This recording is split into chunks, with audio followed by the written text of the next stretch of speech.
Hey, good morning, friends and neighbors. What do you say? It is Friday, November 15. Great to see you today. And thank you for joining us here on the Bill Press Show as we come to you live from our nation's capital all the way across this great land of ours with the news of the day. The big news, the little news, whatever it is, we'll tell you all about it wherever it's happening here in our nation's capital, around the country, around the globe. We'll tell you what's going on. That's our job. Your job is to tell us what you think about it. And don't forget, you can do so by giving us a call at 866-55-PRESS, by giving us your comments on Twitter at BP Show and on Facebook at facebook.com/Bill Press Show as we come to you live on Free Speech TV and on TawkrTV at youtube.com/TawkrTV. So President Obama, for 1 whole hour in the briefing room at the White House yesterday, he apologized over and over and over again, said he was sorry he misled so many people about their insurance plans, and he changed his mind and said, okay, if you've got an insurance plan, no matter how crappy it is, if you like it and you want to keep it, you can do so for at least another year without paying a fine. But congressional Republicans, of course, say they're not happy with that. They want to pass some legislation to try to kill Obamacare, which they will try to do later today. Trying to kill Obamacare for maybe, the 45th time. In other news, Whitey Bulger was sentenced yesterday to 2 consecutive life terms plus 5 years on top of it. No way he's ever going to walk out of prison. And we learned that the Koch brothers spent $122 million in 2012 trying to defeat President Obama and congressional Democrats. That's why I call them the Obama hate machine, right here on the Bill Press Show. This is the Bill Press Show.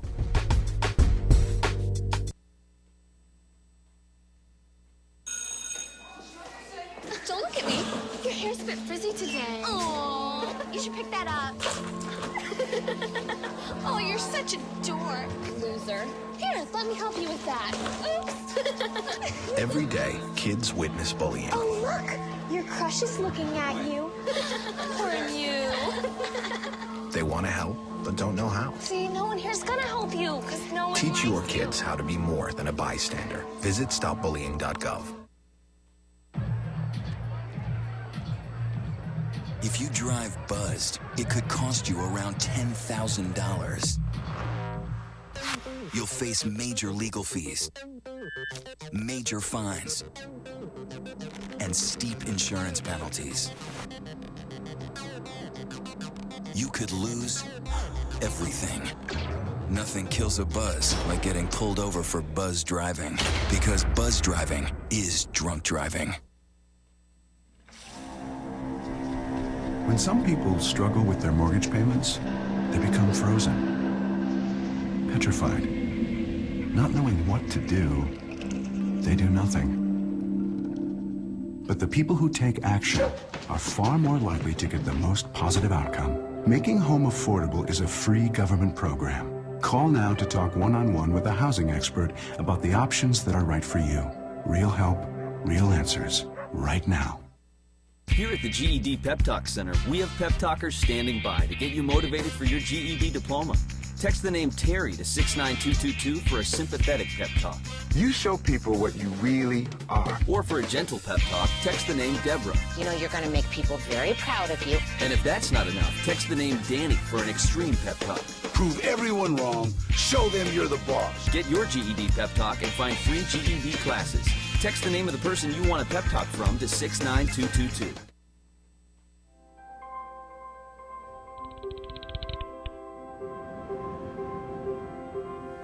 Did you see the world differently?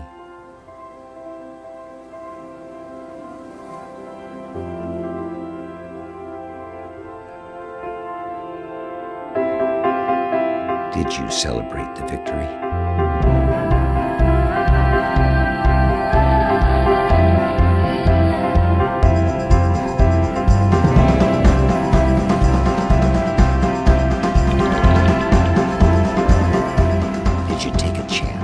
So today, I state clearly and with conviction America's commitment to seek the peace and security of a world without nuclear weapons.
Broadcasting around the nation, on your radio, on your TV, and online. This is The Bill Press Show. News just out. The Koch brothers last year spent $122 million. One organization alone, one of their organizations, Americans for Prosperity, trying to defeat President Obama. That's why we call them the Obama hate machine, friends. Good morning. It is Friday. Oh, Friday, November 15. And boy, we love Fridays around the Bill Press Show. It's our favorite day of the week. Absolutely. Monday, Tuesday, Wednesday, Thursday. We go through it all. We tolerate it all. We support it all. Only to get to this day of the week, Friday. But we got a lot to do before we let you go loose into the weekend, before we get there ourselves. A lot to talk about, especially after the president yesterday with his, extended apology tour in the White House briefing room. Just about an hour he was there. Didn't just come in to say, I'm sorry. He said it over and over and over and over again. We'll talk about it this morning and what it all means. And, of course, get your calls at 866-55-PRESS. You watched it. You suffered through it. Did it do the trick? 866-55-77-377. You can also send us your comments on Twitter. Maybe it's a lot easier for you just to pick up the iPhone and send us a little tweet. At BP Show is our Twitter handle, at BP Show. And for all of our friends out there on Facebook, facebook.com/Bill Press Show is how you reach us. Good to see you this morning. Good to be with you this morning on your local progressive talk radio station, on Free Speech TV, and on TawkrTV at youtube.com/TawkrTV. Peter Rockburn's got things under control here, I hope, because I'm out of control this morning. Anyhow. As much as I can, yes. All Happy right. Friday, sir. Happy Friday. Yeah, indeed. Big plans for the weekend. Nope.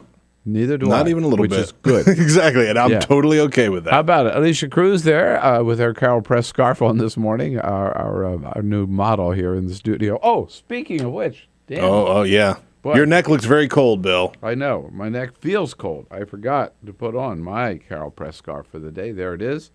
And Cyprian Bolding on the video cam, keeping us looking good on Free Speech TV and on TawkrTV. Yesterday, you never know, what you're going to find when you're driving around Texas. You just, never know. Never know. Yeah.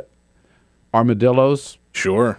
Often seen in the middle of the road. But down in Midland, Texas yesterday, a lot of 911 calls because there was something very unusual in the middle of the road. It wasn't Ted Cruz. He's never in the middle of the road. Here it is. What's going on exactly? A kangaroo. A kangaroo. On the road. Kangaroo? In the middle of the roadway? Yeah, it's trying to cross the road back and forth. I almost ran over it. Almost ran over it. Yeah. I mean, in Texas, it's a wonder that kangaroo didn't get shot. Right. Almost ran over, so I backed up and tried again. Yeah, I almost runned it over. Well, I don't want to make too much fun of them. If I were driving down the road and I saw a kangaroo in the middle of the road, I'd find that unusual. Yes, I would find that very Not unusual. just in Midland, Texas, right? Don't you think? Yeah. Just about anywhere. Just about anywhere. And call 911. What are they going to do? I don't know. Round it up, ship it back to New Zealand. In Texas? I don't think so. No, I think that one. That's dinner in Texas. Yeah, exactly.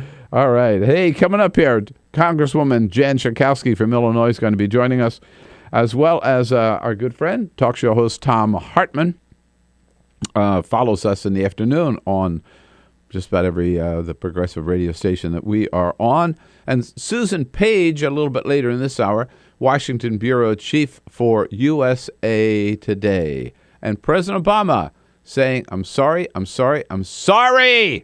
But first, this is the Full Court Press. A couple of other stories making news today. HBO picks up John Oliver. John Oliver, who filled in for Jon Stewart on The Daily Show over the summer while Stewart was away filming his first movie, has been hired away from Comedy Central. He is going to be doing a weekly news show for HBO. Well, obviously did pretty well. Huh? Yeah, no, he did a very, very good job. Yeah. And so they're going to give him a show. It's going to be airing on Sunday evening starting somewhere in 2014. HBO confirmed it would be very similar to The Daily Show. It's going to skewer the week's news and current events with comedy, guests, and bits. Wow. Good for him. Yeah, he did a good job. He earned it. Andy Kaufman is still dead.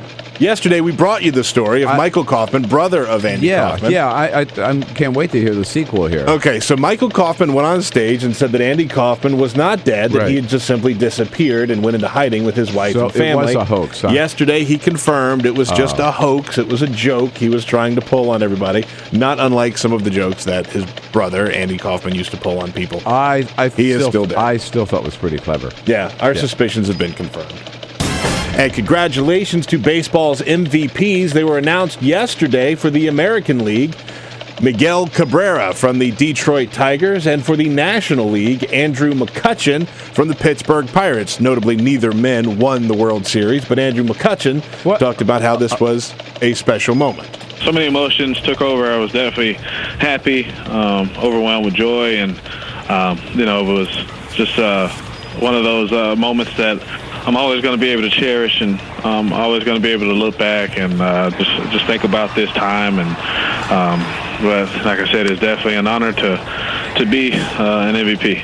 That's nice. Yeah. What did Miguel Cabrera have to say about it?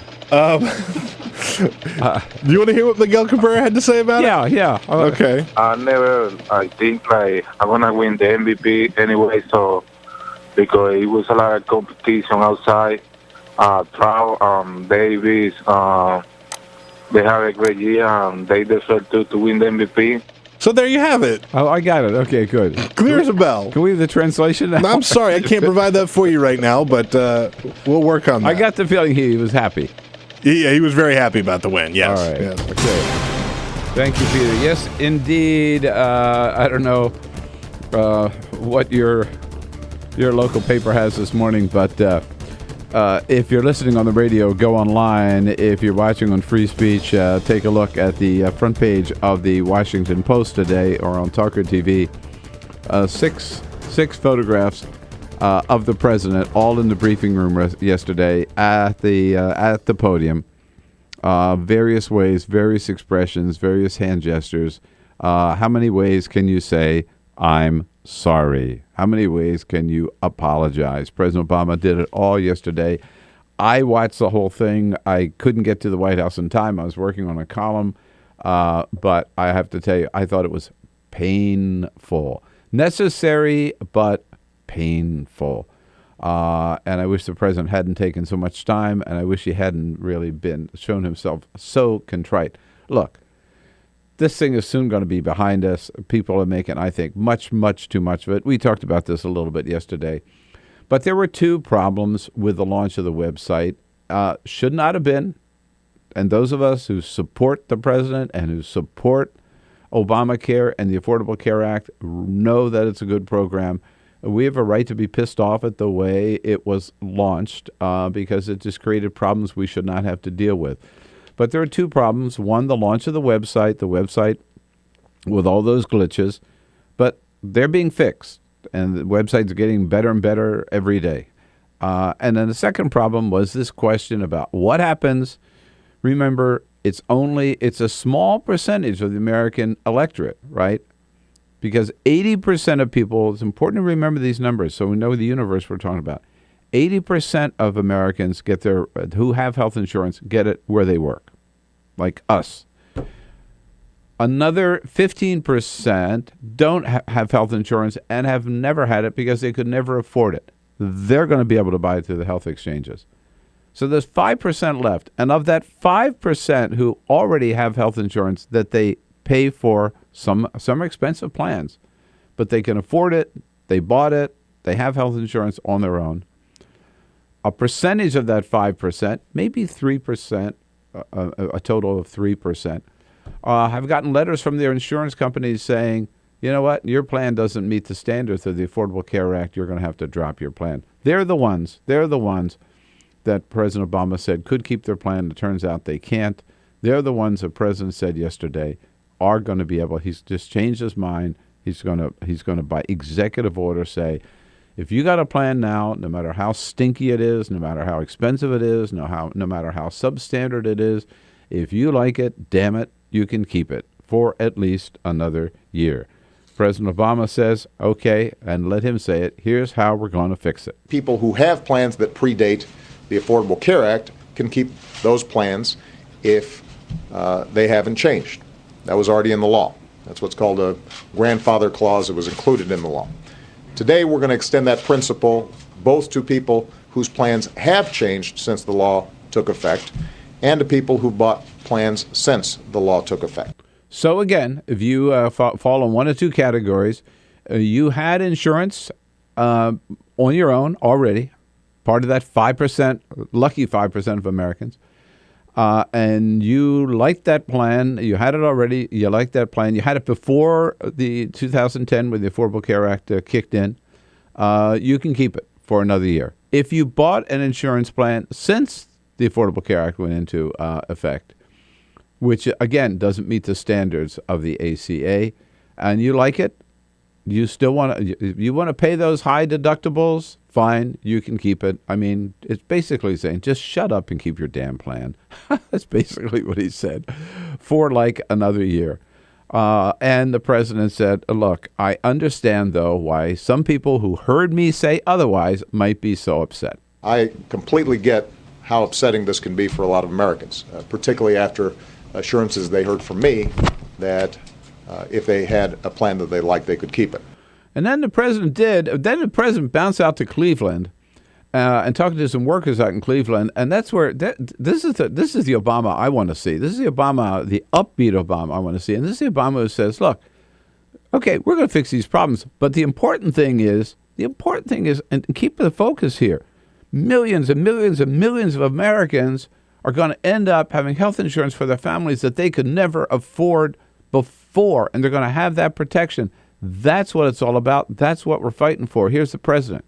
I want millions of Americans to make sure that they're not going broke when they get sick, and they can go to a doctor when their kid gets sick. And we're not apologizing for that. We are going to get this done. Right. Get it done, because that's the goal. That's the goal. So my question to you is, should the president have done this yesterday? Did he have to do it? I guess so, and I'll tell you why. I hated to see him do it because I don't like the fact that these people are going to be able to keep these substandard, expensive plans. This gives the insurance company more money for another year for something that's really not worth owning. But I think the president had to do it. You know why? Because without it, there are too many Democrats on Capitol Hill who would have run for the tall grass and who would have voted for the Republican plan today. And that's the showdown. The Republicans, John Boehner has held the Congress in session for today. This morning, they're going to vote on a Republican plan, which would basically delay the whole thing of Obamacare. Another attempt to kill it, another attempt to defund it. Republicans are putting that bill out there today. And it's important that Democrats don't vote for it. Don't fall into this Republican trap that, oh my God, this problem with the website means, we just have to kill the whole plan. No, we don't. No, we don't. Oh, this problem that there's some people who thought they could keep their plan and now they can't keep their plan. That means we have to start from scratch, go back to the drawing board. No, we don't. No, we don't. President has fixed it. This bill and the Republican bill today is a bad bill. Democrats ought to, and I think they will, vote against it. But too many Democrats might have voted for it if the president hadn't done what he did yesterday. So, you know what? Here's the way I see it. As painful as it was yesterday, and you tell me what you think, 866-55-PRESS. The website is getting fixed, and now the president has fixed this problem. So enough already. Let's just focus on Obamacare, making it work for 36 million Americans. 866-55-PRESS. Let's talk about it here. Friday morning on The Bill Press Show. This is The Bill Press Show.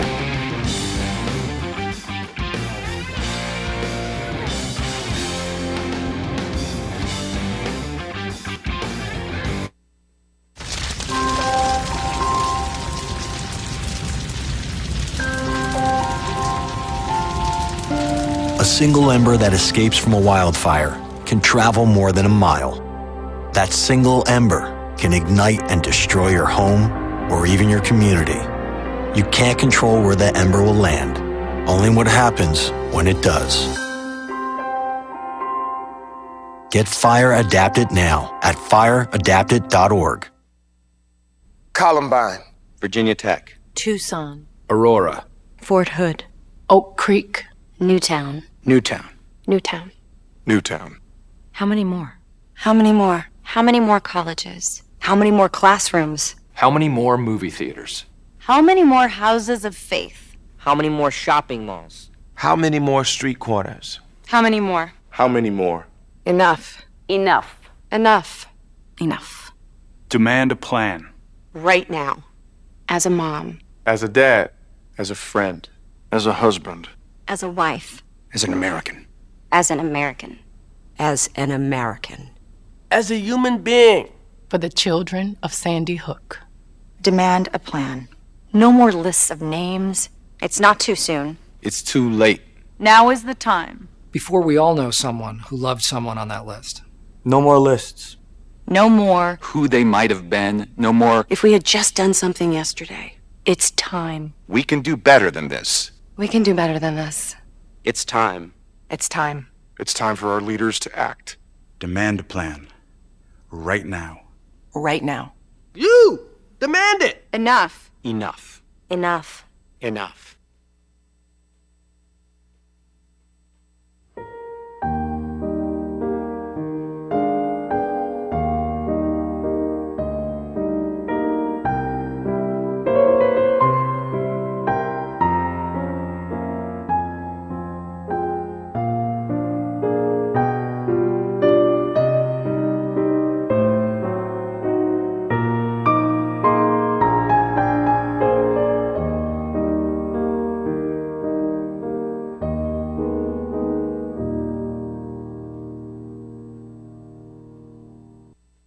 None of us would want to be told we can't marry the person we love. As Americans, we believe in freedom. That's what I fought for as a Marine, and that's what we believe in as Republicans. Freedom means freedom for everyone. I didn't used to understand the importance of same-sex marriage, but after learning my brother was gay, I wanted the same rights for him. He was the best man at my wedding, and I want to be the best man at his. It's only fair that Calvin should have the freedom to marry the person he loves, too. It's time for marriage.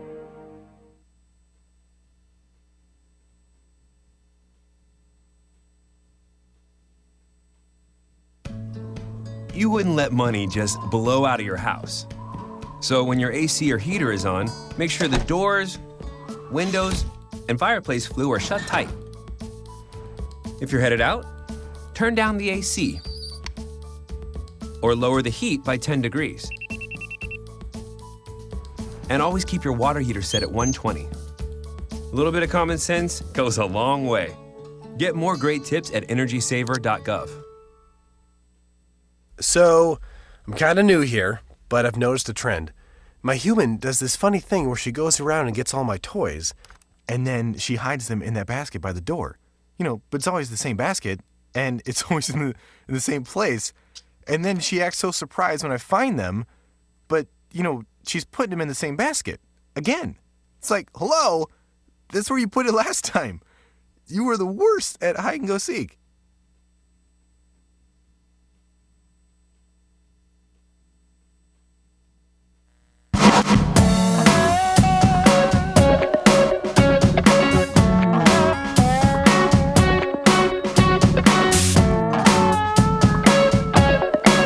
I think that I can almost unanimously say that our members were very pleased with the president's statement today, that he would do what he could do administratively.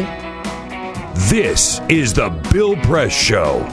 That, of course, is leader Nancy Pelosi saying Democrats were pleased yesterday with what the president said and will stick behind him and vote against that Republican measure. Is where they should be. John Boehner, of course, said, even before the president came out to the briefing room yesterday, John Boehner said, we need to pass a bill because there's no way the president can fix this. Of course, no one can identify anything the president could do administratively to keep his pledge that would be both legal and effective. Well, guess what? Surprise, surprise, John Boehner. President Obama proved you wrong once again. He had researched it. He knew what he could do by executive order and administratively, and he did it. So no need for this Republican legislation. Again, this is just, 45th, 47th, 99th time that they've tried to kill Obamacare, and they're going to try to do it again today. I think the president did what he had to do, unfortunately. So they're going to fix the website. The president apologized for this miscue on people who already have their insurance plan. End of story. Move forward. Marcia is calling from Raleigh, North Carolina. Hey, Marcia, good morning. Hey, I think the president needs to get in touch with his angry black man side. Right. You know, he showed that a little bit out in Cleveland, but not in the briefing room. Go ahead. You remember how Richard Pryor used to contrast blacks and whites? You know, you get angry and you say, I'm afraid you're upsetting me. He needs to say, hey, you know, you guys, you getting on my case about breaking their promises. So what about the promise I made to them about being able to get on Medicaid? Why don't you open those states up? Add that Medicaid money, so there's so many people who are not getting their Medicaid because y'all won't take the money. Amen. 36 states, Marcia, where the governors had said, no, we rather have people, not have health insurance than take more Medicaid money, right? Yeah. I'm one of them. I'm in North Carolina. I can't get any. So we made a petition. I'm going to put it on your Facebook page. We're going to ask President Obama to give us a Medicare expansion. If they don't want the money, put us in Medicare and give it straight to us. Y'all go to the Facebook page and sign the petition. Yeah, that's the thing to do. Absolutely, Marcia. It's so good to hear from you. Unfortunately, you're stuck with that doofus of a governor in North Carolina. Lois is in Winfield, West Virginia. Hey, Lois. Hello. Hi. And what do you think about this? I think it's horrible. I understand that 5% of people in the United States are losing their insurance. And I'm sorry for them. But what about the 40 million people that are going to be able to get insurance? Some people haven't even ever had it because of pre-existing illnesses. And whatever. I understand that there's dilemma, but, they're not. No, but Lois, you're right. You're right. The important thing is to focus on those 40 million people who will now have health insurance for families who could never afford it before. This is the Bill Press Show.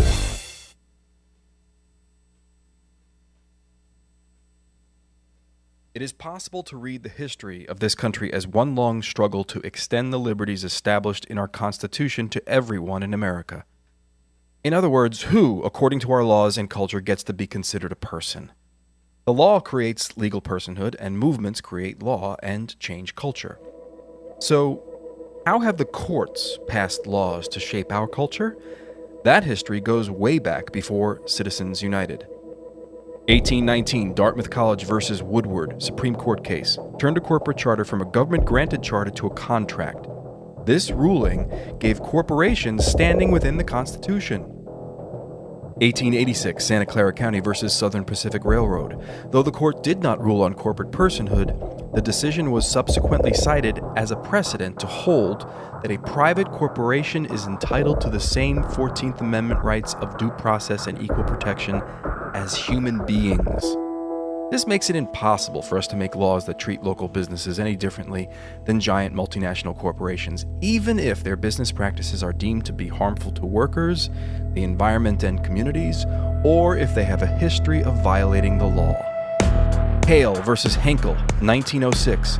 The court granted corporations the Fourth Amendment search and seizure protection. Dodge versus Ford Motor Company, 1919. The Michigan Supreme Court says the business corporation is organized and carried on primarily for the profit of the stockholders. Stockholder primacy is established. The purpose of the corporation, according to the court, is no longer to serve the public good, as it had been. It is now to maximize profit for shareholders above all else. Pennsylvania Coal Company versus Mahon, 1922.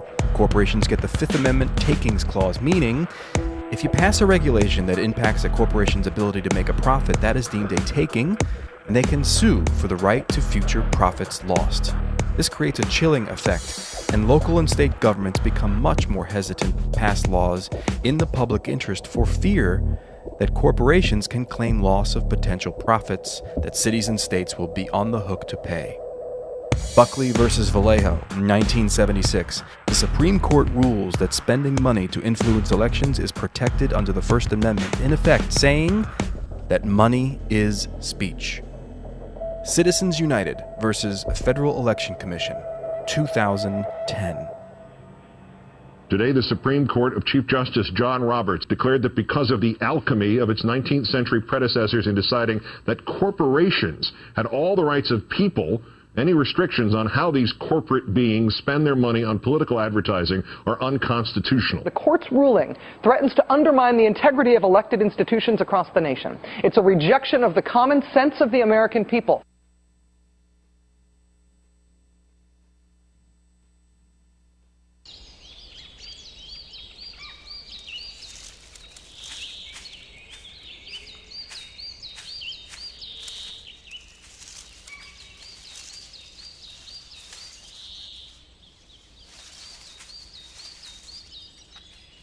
At Earth Justice, we defend the environment in the courtroom.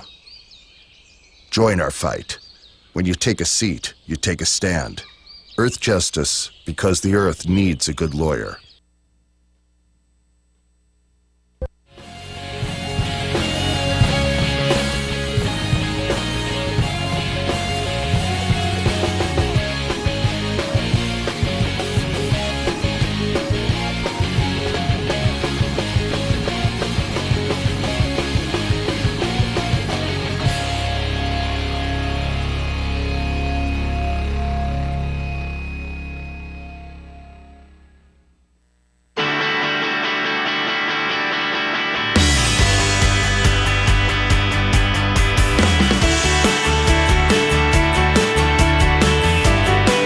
On your radio, on TV, and online. This is The Bill Press Show. Here we go. It is 33 minutes after the hour on a Friday morning, November 15. This is The Bill Press Show, and we are coming to you live from Washington, D.C., our nation's capital, and brought to you today by the United Steelworkers and their great, colorful international president, Leo Gerard. You want to find out more about the United Steelworkers, America's largest industrial union, representing 1.2 million active and retired members. Go to the website at usw.org. They're going to bring the steel industry back to America. We're talking about President Obama's apology tour. Started yesterday in the White House briefing room, went on and on and on. Necessary but unfortunate, I guess, is my kind of shorthand view of the whole thing. I think that people made too much about the small slice of the American electorate who had been able to buy insurance. You know, here's the thing, okay?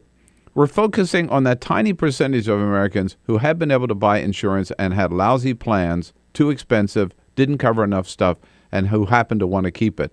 And we're forgetting about the 40 million Americans who've never had health insurance in their lives because they couldn't afford it. They're the people we ought to be focusing on. They're the people that the Affordable Care Act helps. That's President Obama's priority. But he had to satisfy the whiners, and he did it yesterday. I agree with what the New York Times says in its lead editorial today, a health care fix. The fix, the New York Times says, is far preferable to a destructive Republican bill that is expected to come up for a vote in the House on Friday. So that's why the president did what he had to do yesterday. One more point before we get back to your calls as to whether you think the president's put this problem behind him, 866-55-PRESS. The president made another point yesterday that I think is very telling and not enough people have talked about at all, which is, buying health insurance is a pretty complicated deal, okay? Now, I've never bought I have health insurance. I just have it through my union. So, like, when I joined the union, I got health insurance. It comes with my dues, and that's why one of the reasons I'm proud to be a longtime union member.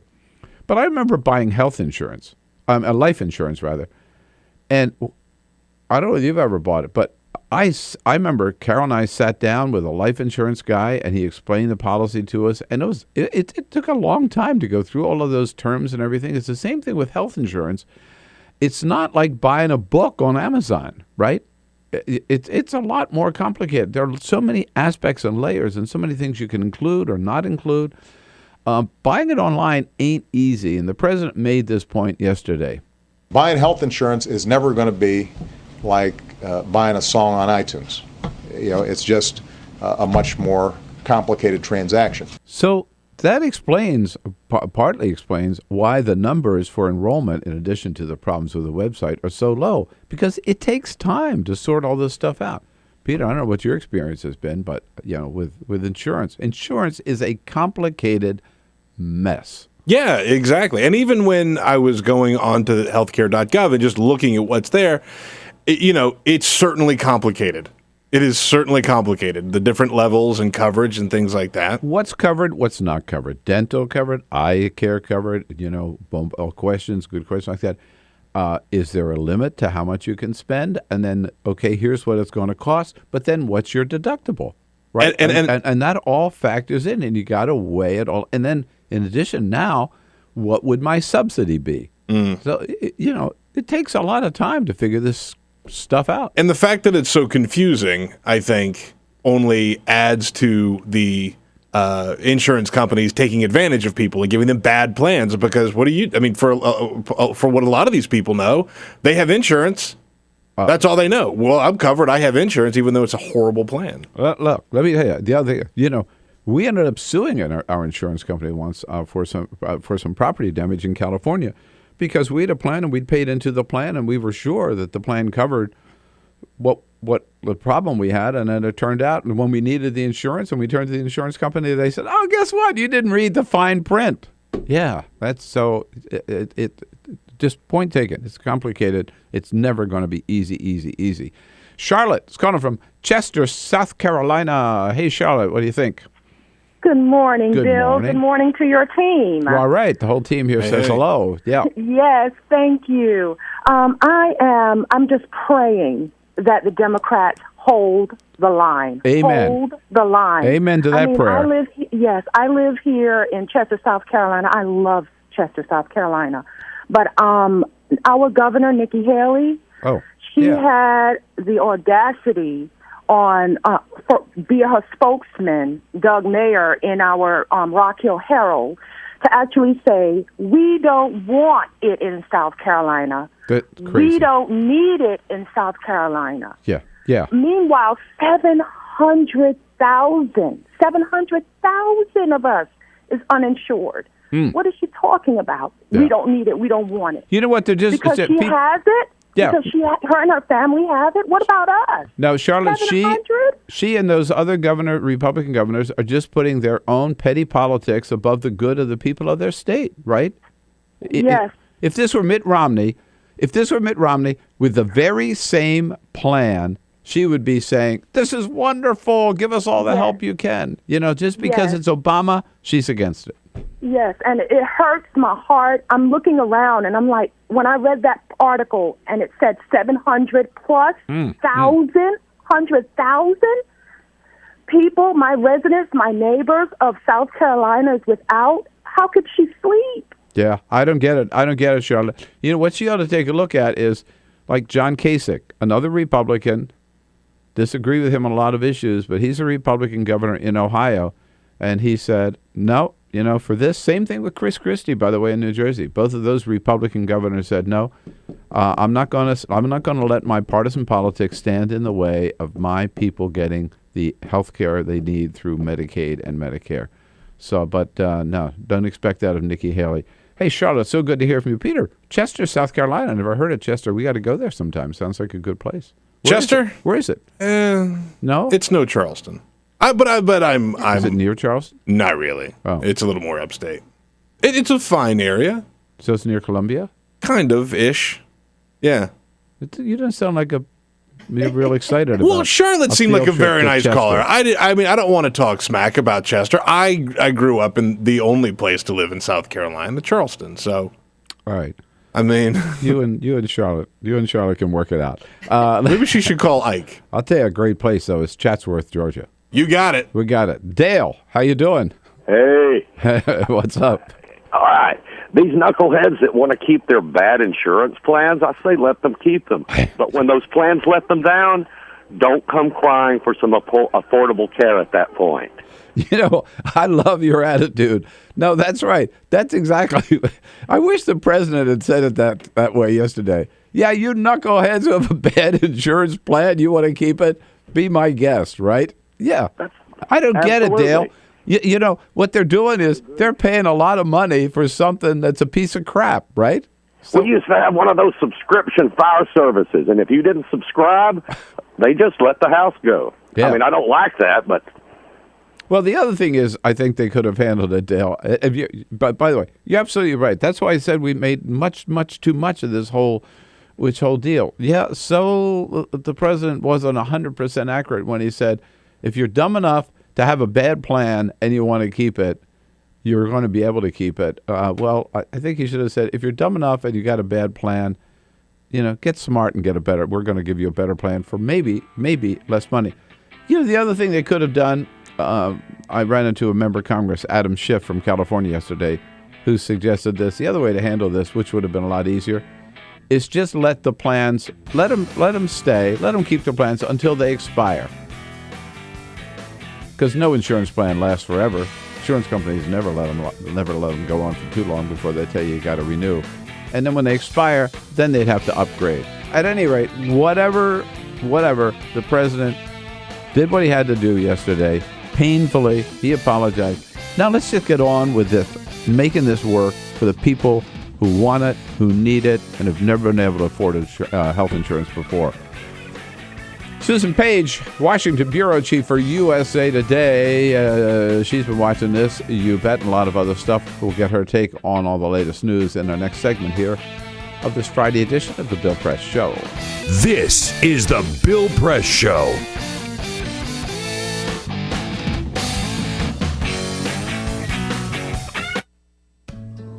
You wouldn't let money just blow out of your house. So when your AC or heater is on, make sure the doors, windows, and fireplace flue are shut tight. If you're headed out, turn down the AC or lower the heat by 10 degrees. And always keep your water heater set at 120. A little bit of common sense goes a long way.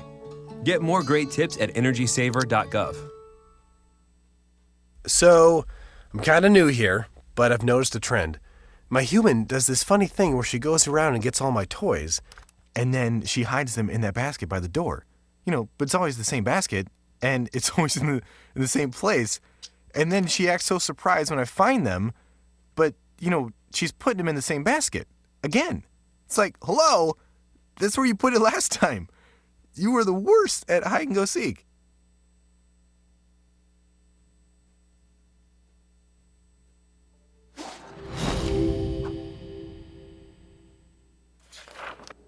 In 1920s America, the Great Depression effectively erased consumer demand. Struggling manufacturers needed new ways to get people buying again.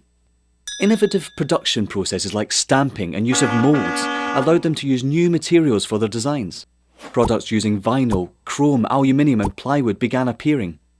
American industrial designers began introducing streamlined, efficient shapes that shouted progress. Bel Geddes pioneered what we now refer to as utilitarian art. Things that had little reason to look sleek, now all of a sudden did. At the 1939 World Fair featuring Bel Geddes' immensely popular Futurama exhibit, a new era of American industrial design proudly claimed to be building the world of tomorrow. Americans found great positivity in these futuristic forms. Yay. Things were looking up. American industrial designers realised that by making objects look great, people simply wanted them more. From cars to kitchen appliances, the most influential society on earth was spending money again. Mass consumption had arrived. Advertisers finally had lots to talk about. Personal taste could be expressed through the things you bought. Style became equally as important as function. Chair designers like Eames and Saarinen didn't just design seating, they created desirable lifestyles. People behind the product suddenly were stars. Everyone wanted to know who they were. Raymond Loewy was one of the shining lights of American industrial design. His face ended up on every coffee table in the nation. Toothpaste packaging promised whiter teeth. Washing powder packaging promised whiter whites. Who knew such simple household objects would shape the tastes and ambitions of an entire society? American industrial design improved America, functionally, culturally and intellectually, and exported it around the globe.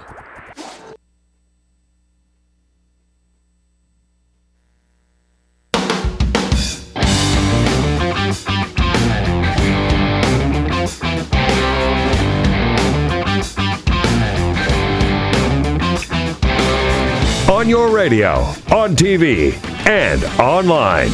This is the Bill Press Show. Hey, it's 14 minutes now before the top of the hour. What do you say? The Dow. President Obama did get some good news yesterday. The Dow Industrial Average soaring up 54 points to another new high.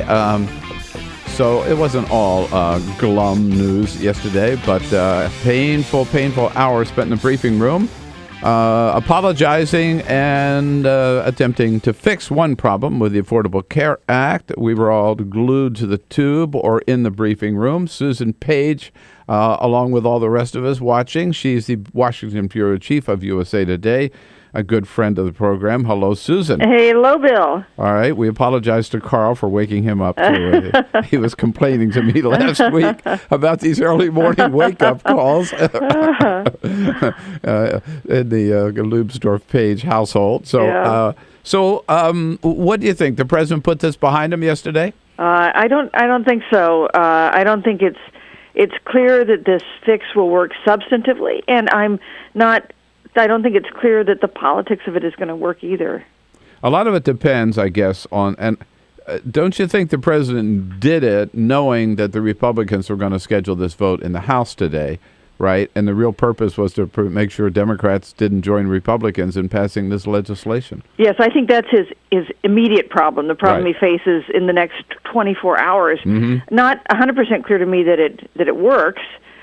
We continue to see Democrats in the Congress, in the House, expressing concern, and the Democrats in the Senate who have been pushing a measure that would do some of the things the president is proposing to do administratively and some more, indicated also yesterday that they intend to go ahead. So I'm not sure he dealt with his immediate problem. And he had these substantive questions raised by the state health insurance commissioners and by the insurance companies about whether this fix will even deal with the problem he faces in allowing people to keep the insurance plans if they like him, the promise that he's made so often over the past couple of years. Yeah, a lot of people don't understand that, but for this to work, the state insurance commissioners and the insurance companies both have to make it work, right? I mean, that's right. And the president can't make the insurance companies offer these plans again. Right. And he can't make the state insurance commissioners approve them. And then there's a whole issue of timing. I mean, we're really in the last minutes of offering insurance plans for people to start on January 1st. So it raises a lot of problems. And, you know, the political problems seem as daunting as a substantive one because we've seen this big hit that President Obama has taken on assessments of his leadership, on assessments of whether he's honest and trustworthy. And this is the coin of the presidency that you need to have to be successful. And may determine whether or not he's able to accomplish any of his other goals in this second term, immigration reform or climate change or whatever it happens to be, right? Yeah, that's certainly true. Now, one thing we ought to say is that, but maybe we always overstate how good the good times are and how bad the bad times are. You know, presidents have bounced back from really serious problems. But this is, I think, in the realm of that category. You also, in USA Today, Kelly Kennedy's story this morning that another bright spot of this rollout, despite the problems with the website, etc., is that people are signing up for Medicaid expansion in the states where they can, at any rate, at record numbers. That's right. You know, and one of the things that must be so frustrating for President Obama is that there are positive things happening as a result of the Affordable Care Act. Yes. But, man, they are overshadowed by the problems. Totally, yeah. And in those states, even like some states, Republican governors like John Kasich and Chris Christie, for example, have said, okay, we'll buy into this Medicaid expansion, and that is really working as a result of the Affordable Care Act. Susan, I was interested, Susan Page, our guest, Washington Bureau Chief of USA Today, usatoday.com, online, or of course at your local newsstand or on the corner, whatever, you can pick it up. Susan, I was interested in your conversations with Sarah Palin. I mean, as part of her big book tour. Yeah. Huh? You know, I interviewed her last week. It ran in Monday's paper and online. And the question I had for her was, is there a second act for Sarah Palin? That's what I was going to ask you. Yeah, what do you think? I think that she is, all the signals she gave me is that she doesn't plan to run for office again. Not going to run for the Senate seat in Alaska next year. No indication she's interested in running for president. I think that she's settled comfortably into writing books, giving speeches to friendly audiences, and mostly not talking to the press. Do you think she's still, or does she see herself as a force in American politics?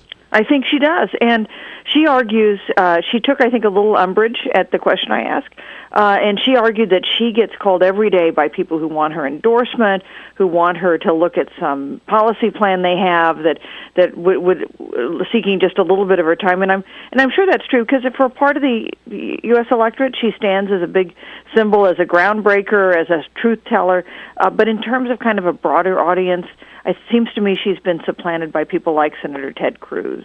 Oh yeah, no, I think so too. But she couldn't resist taking a whack this week at Chris Christie, which I thought was interesting, right? So she's clearly wants to be, I think, a continued spokesperson for the Tea Party wing of the party. That's right, and I think she sees herself more as a Tea Party advocate than as a Republican.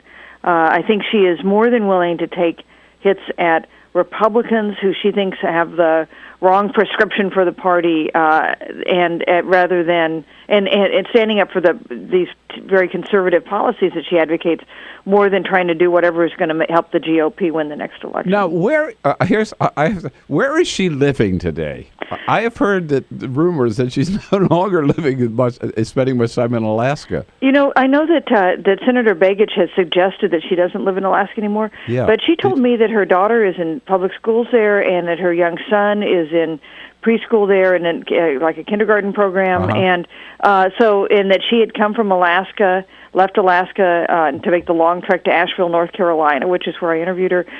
So it sure looked to me like she was living in Alaska. Oh, and finally, isn't Asheville, North Carolina a great town? What a beautiful place. Oh, I love it. Yeah, I love it. We got a great affiliate there, 880 The Revolution, and I like to go down there as often as I can. Yeah, great place.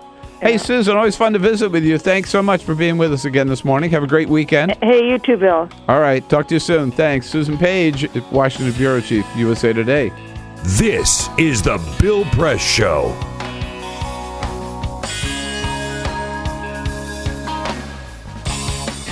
So this is my computer. This is your computer. Let's go on the internet. Let's go. Click it. Yes.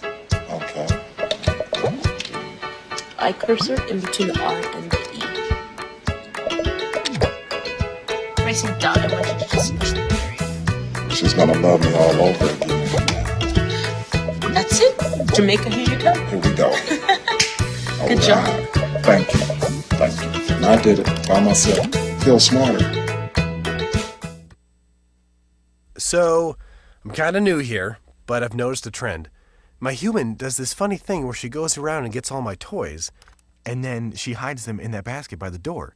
But it's always the same basket, and it's always in the same place. And then she acts so surprised when I find them, but, she's putting them in the same basket. Again. It's like, hello, that's where you put it last time. You were the worst at hide and go seek.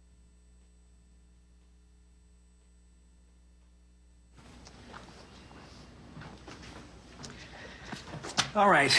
I know this isn't any fun to talk about, but we should. Okay. So who's going to do what? I'll pack the dead batteries. Great. I'll only put what I don't need into a duffel bag. Perfect. That's totally unhelpful. No problem. Meanwhile, I will try to comfort everyone by speaking in a calm voice. And I'll try to get the generator going without any gas. Oh, let's not forget the cell phones, which probably won't work. Right. And who is going to handle supplies? I can forget to do a list for us. Thanks, pal.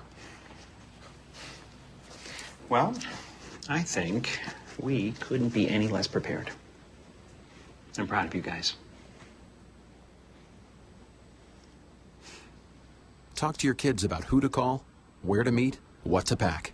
Visit ready.gov/kids for tips and information. Hey, thanks for stopping by. You know, I followed your character since the first episode. I'm a big fan. Big fan. Thank you.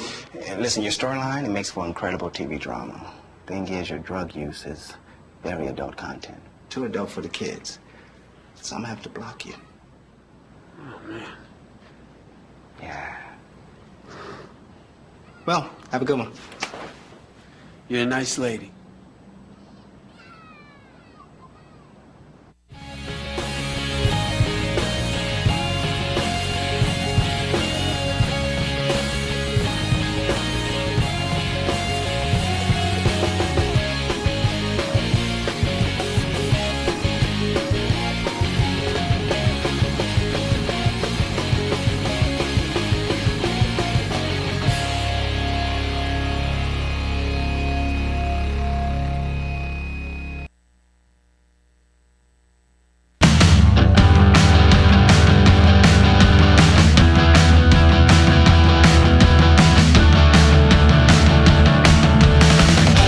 This is the Bill Press Show.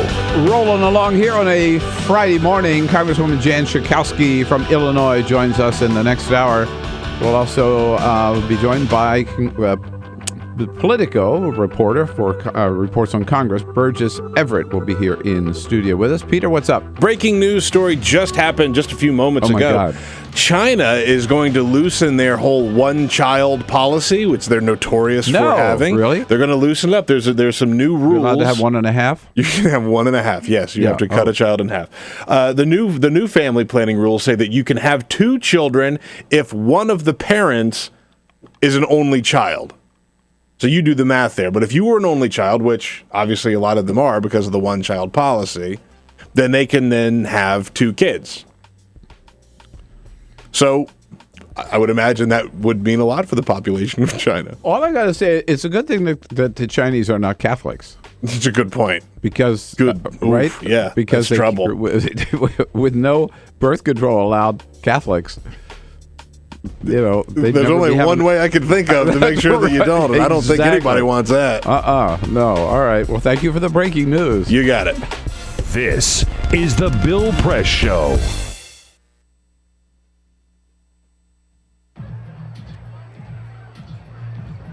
If you drive buzzed, it could cost you around $10,000.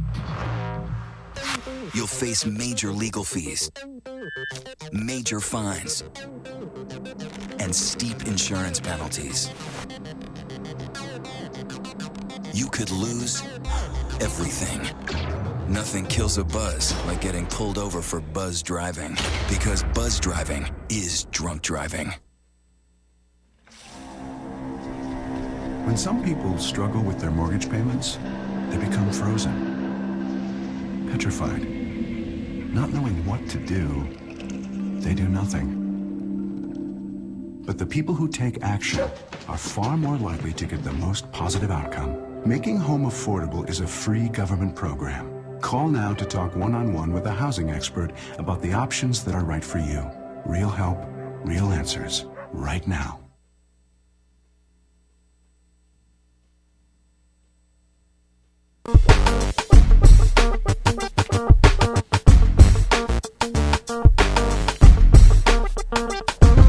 Hey, good morning, friends and neighbors. What do you say? It is Friday, November 15. Great to see you today.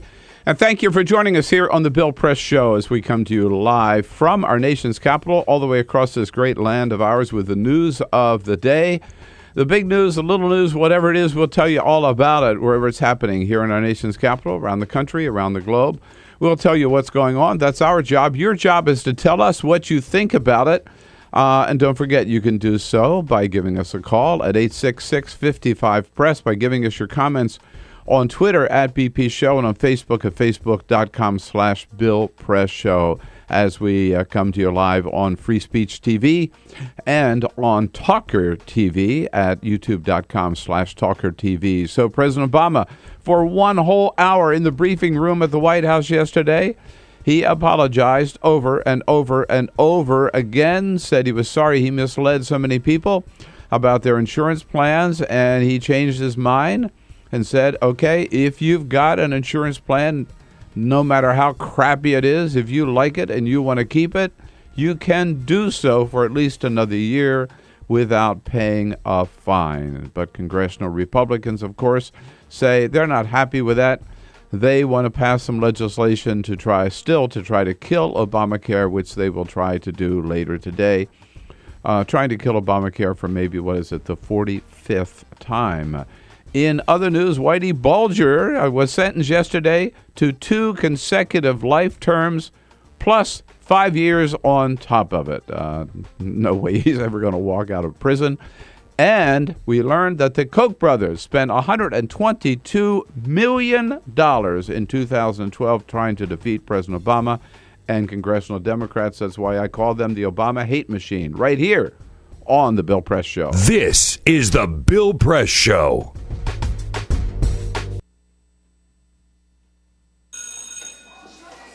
Don't look at me. Your hair's a bit frizzy today. Oh, you should pick that up. Oh, you're such a dork, loser. Here, let me help you with that. Oops. Every day, kids witness bullying. Oh, look. Your crush is looking at you. Poor you. They want to help, but don't know how. See, no one here's gonna help you, because no one Teach likes your kids how to be more than a bystander. Visit stopbullying.gov. If you drive buzzed, it could cost you around $10,000. You'll face major legal fees, major fines, and steep insurance penalties. You could lose everything. Nothing kills a buzz like getting pulled over for buzz driving, because buzz driving is drunk driving. When some people struggle with their mortgage payments, they become frozen, petrified. Not knowing what to do, they do nothing. But the people who take action are far more likely to get the most positive outcome. Making home affordable is a free government program. Call now to talk one-on-one with a housing expert about the options that are right for you. Real help, real answers, right now. Here at the GED Pep Talk Center, we have pep talkers standing by to get you motivated for your GED diploma. Text the name Terry to 69222 for a sympathetic pep talk. You show people what you really are. Or for a gentle pep talk, text the name Deborah. You know you're going to make people very proud of you. And if that's not enough, text the name Danny for an extreme pep talk. Prove everyone wrong. Show them you're the boss. Get your GED pep talk and find free GED classes.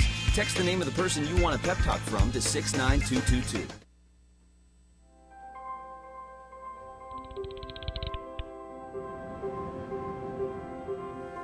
Did you see the world differently?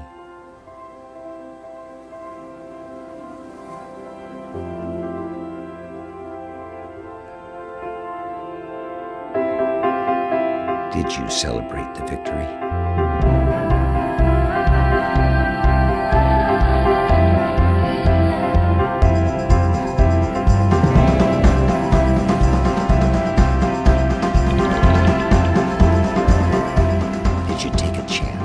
So today, I state clearly and with conviction America's commitment to seek the peace and security of a world without nuclear weapons.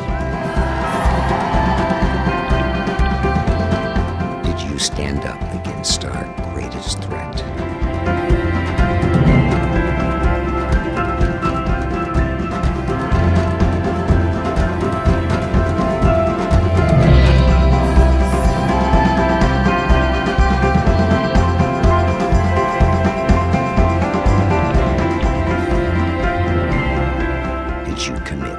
Change the world.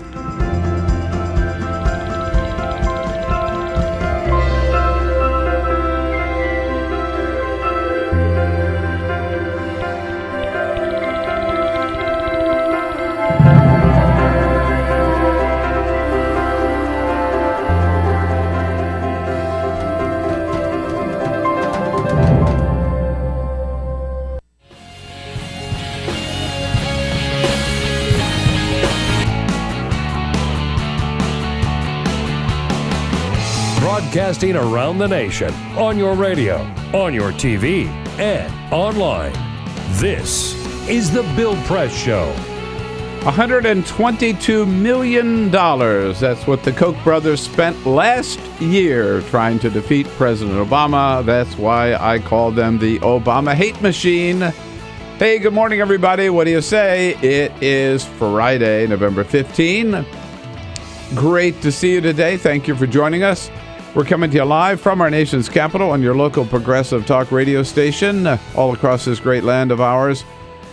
Also, you can catch us on Free Speech TV on the Dish Network or Direct TV, and on TawkrTV online. If you want to watch on your computer, your iPad, your iPhone, or whatever, just go to youtube.com/Tawker, TAWKR-TV. Here with the news of the day from our nation's capital, around the country and around the globe, and of course looking for your comments. Love to hear from you as to what all this news means to you, to your family, your community. You know how to do it. Give us a call at 866-55-PRESS. People tell me I have to slow down when I give the telephone number. 866-55-77-377. Also, you can join us on Twitter. Send us your comments at BP Show, and on Facebook at facebook.com/Bill Press Show. Very unusual. The Senate and the House are both in town today for another half a day at any rate. Burgess Everett covers Congress for Politico, and on his way to work, he stopped in this morning. Hello, Burgess. Good to see you. Actually, I'm lucky. The Senate is out until Monday. No working working weekend for them. I see. But the House is still here. They are. They're taking the health care vote today. Yeah, right. So they were here for at least overlapped. Not that they got anything done. I'm not sure there was a lot of talk between Boehner and Reid while they were in session, but yes. I don't think so. Peter Ogburn here at Leading Up Team Press this morning. Hello there. With the help of Alicia Cruz on the phones. Hi, Alicia. Happy Friday. Wearing her cow press scarf, as am I. And I'll tell you a little bit later how you can be lucky enough to wear a cow press scarf. And Cyprian Bolding has got us looking good on the video cam this morning on youtube.com/TawkrTV and on Free Speech TV. So we got to talk about the most, with the number one political story of the day. And Burgess, it's not in the United States of America today. It's north of the border. Rob Ford, this mayor of Toronto, he's totally lost it now. I mean, at first it was sort of like funny, right? He was caught smoking crack cocaine. He said, yeah, I did it, but I did it only once, and I'm not going to quit. And his popularity went way up. After yesterday, I don't think so, right? Not so much. Not so much, yeah. So he was meeting with reporters, and there was a rumor that one of his staff actually reported that he had proposed a sexual act with one of his female staff members. Rob Ford denies it in language that we have to bleep. Oh, and the last thing was Olivia Gondak. It says that I wanted to eat her Olivia Gondak. I've never said that in my life to her. I would never do that. I'm happily married. I've got more than enough to eat at home. Thank you very much. Reporters, by the way, went nuts. Yeah, reporters went nuts. Listen to them. We might be going live. He's in front of like 20 cameras. I love that guy. Finally one of the reporters. He's in front of like 20 cameras wearing a hockey jersey. Wearing a hockey jersey, and he comes out with that. And, and as you point out, the city council members, it was in the city council chambers, they all turned their back on him. They just wanted nothing to do with him. Yeah. If I was a reporter on that scrum, I would have started tweeting immediately. Yeah, right? Totally. Yeah. I think they're going to take him away in a white jacket pretty soon here. He's sort of reached that Miley Cyrus phase of his career where like every day he has to generate a newer, bigger headline. Because, I mean, the fact that an elected official went on camera and said that yesterday, how do you top that? No, just shut up. So we'll find out the latest on the Hill and what might happen with this vote today on health care. From Burgess Everett. Jan Schakowsky, a Democratic member of Congress from Illinois, will be joining us at the half hour. And in the next hour, Thom Hartmann, a good friend, radio talk show host, he's got a new book out, The Crash of 2016, will be along as well. But first, Peter with the big stories of the day. Full Court Press. It's not an armadillo. It's not a cow. It is a kangaroo in the middle of the road in Midland, Texas. Yesterday, it's Texas. 911 operators were flooded with phone calls from people driving along the highway and seeing a kangaroo in the middle of the road. Here is one concerned driver. What's going on exactly? A kangaroo. There's on the road. In the middle of the roadway? Yeah, it's trying to cross the road back and forth.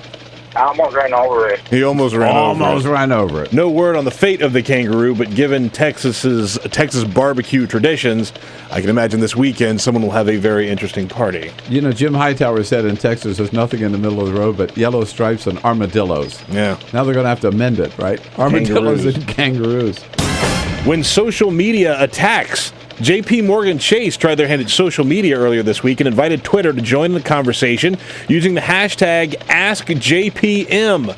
The idea was for people to send them questions related to business, but things took a turn for the worse when the online community realized that this could be used for evil and not for good. BuzzFeed compiled some of the best ones. Remember, these are tweets directed at J.P. Morgan Chase. Some people tweeting, "How do you decide who to foreclose on? Darts or a computer program?" Someone else tweeting, "Every time another person loses their home to an illegal foreclosure, does a bell ring?" And another, Mr. Diamond, aimed at Jamie Dimon. "Mr. Diamond, which of your abject failures are you proudest of?" Oh, gosh. You know, they ought to know better than to open that up to the social media, right? That's just a bad idea. Oh, yeah. Just a bad idea. And congratulations to John Oliver, who filled in for Jon Stewart over the summer while Stewart was away filming his first movie. Oliver has been lured away from Comedy Central and will host a weekly news show for HBO. It'll be a style similar to The Daily Show. HBO confirmed that the show would be airing on Sunday evenings starting sometime in 2014 and would skewer the week's news and current events with comedy, guests, and other bits. You know, Jon Stewart keeps spinning them off, right? Stephen Colbert. Sure. And now John Oliver with his own show. Yeah. Did a great job filling in for Jon Stewart during the summer. All right, Burgess, I want to get away from the healthcare for just a second because Congress did consider something else this week, and that is sanctions on Iran, which is very interesting. The Secretary of State John Kerry is involved in these negotiations with Iran. We're trying to get them to cut back their nuclear program in return for lifting some of the sanctions. Meanwhile, Congress is going... Some members of Congress, at least, want to go full speed in the opposite direction, right? I think you can safely say most members of Congress want this. Get a little closer to the microphone if you can. Yeah, it's the Democratic leadership that's kind of holding off a vote on this to kind of give Kerry and Biden. Vice President Biden came into Congress on Wednesday as well to talk to members of the Senate Banking Committee. The president spoke about it yesterday. He got a question that was not about health care yesterday. One question that was about Iran. And the message is just give us a few more days to finalize this deal. And for now, it looks like the Senate is going to give them that time and give them this little bit of space to see if they can finalize a deal that winds down their nuclear program a little bit and then lifts some of the sanctions. Right. So it's interesting to me, the politics of this, because there often you hear these, so why aren't we talking, right? Why aren't we at least sitting down to try to talk to them? And that's what Kerry is trying to do, right? But the hardliners are saying, no, we have to put more sanctions on, and these talks will never go anywhere. Right. And the argument, too, there is we put these sanctions on to begin with, and this is why you're talking now. And we don't think your deal goes far enough, so we need to have even more sanctions to get them to where we want them to be. It's trying to drag Iran to the U.S. hawkish position, essentially. To what, and sort of downplaying the potential of these talks, can you tell to what extent the this movement toward tougher sanctions and not giving the talks more time is a result of Benjamin Netanyahu and the Prime Minister of Israel, who is very opposed to any deal with Iran? Sure. I mean, I think, how politically sensitive all Israeli issues are in Congress, and you want to be on the right side of that issue. You want to be a friend of Israel, and I think that is definitely driving a lot of this talk. Senator McConnell, the minority leader, said he wants to ratchet up sanctions, and his leadership team wants to as well. And a lot of the things they were saying were directly in line with what Benjamin Netanyahu was saying about the proposed Iran deal. Right. Yeah. So give peace a chance. Not getting much of a hearing in the Senate these days, but for the time being, you think they will give the administration a little more time? I mean, it's a calendar issue, and the Senate expects to leave next week, and the time they would vote on these Iran sanctions would be on this defense bill, and if they don't finish this defense bill next week, there won't be any votes on the Iran sanctions until December, and Kerry will have his time because the negotiations pick up next week. Got it. Now, the Senate out of town. Thank you for the correction. But the House is here today, and Speaker Boehner has scheduled a vote on this Upton bill, which would do what the president did yesterday administratively. So it goes a little further, grandfathers and plans for longer, and according to the White House and Democrats, has lots of loopholes in it that kind of destroy some of the fundamental things of the healthcare law. Right. The White House opposes it, and the president did what he did yesterday, partly so the Democrats would have some cover, right? And not be so inclined to vote for the Upton bill. Right. I think there'll still be a couple defections for sure, but mainly the usual suspects, I would think, that divert from Democrats. Right. Now, here's what Leader Pelosi said yesterday after the president's apology tour in the briefing room. I think that I can almost unanimously say that our members were very pleased with the president's statement today. That he would do what he could do administratively. So if he had not acted yesterday, do you think this bill might have passed with some Democratic support? Yeah, I do. I mean, House Democrats were saying, you got to give us something or we need to vote for this. We need to say that we're doing something for this law, even though they don't necessarily like the Upton bill. There needed to be some sort of action where they can go home this weekend and say things are going to get better with this healthcare law. So the president is trying to head off those defections yesterday, and we'll see. Everyone's saying that it worked. There aren't going to be that many anymore. We have seen a series of bills on a lot of different issues pass the House, sort of almost a grandstand vote in the House, and then go to the Senate and no chance that they'd ever be taken up for the Senate. Is this another one of them? It is. Senate Democrats think that this bill goes too far. So Mary Landrieu has another bill that would grandfather in these canceled plans. There's a bill from Mark Udall from Colorado, both of whom are up in 2014, coincidentally. So they think they have more constructive bills in the Senate. Now, Harry Reid does not want to allow votes on that right now either. They not even on their bills. Not yet. They think that Harry Reid, Dick Durbin, his leadership team, they all think that these are more productive than what the House is doing. But they want to give the president more time to see how his fixes play throughout the country, essentially. And see whether they work or not. Right, exactly, yes. Right. And the other issue is people seem to forget this. We have a deadline of December 13 for getting a budget. Right. Budget deal. Correct. So there is this budget conference committee that is meeting. Never hear anything about them. Are they doing anything? Is there any chance that they're going to come up with a plan there are not that many working days left between now and December 13th. Right. I mean, there's a lot of people on the Budget Conference Committee, but I think at the end of the day, it's going to come down to Patty Murray, who's the Senate Democratic Budget Chairman, and Paul Ryan, who's the House Budget Chairman. And if they can craft, nobody is expecting something big to come out of this. Something small, maybe that replaces the sequester and makes these cuts less indiscriminately.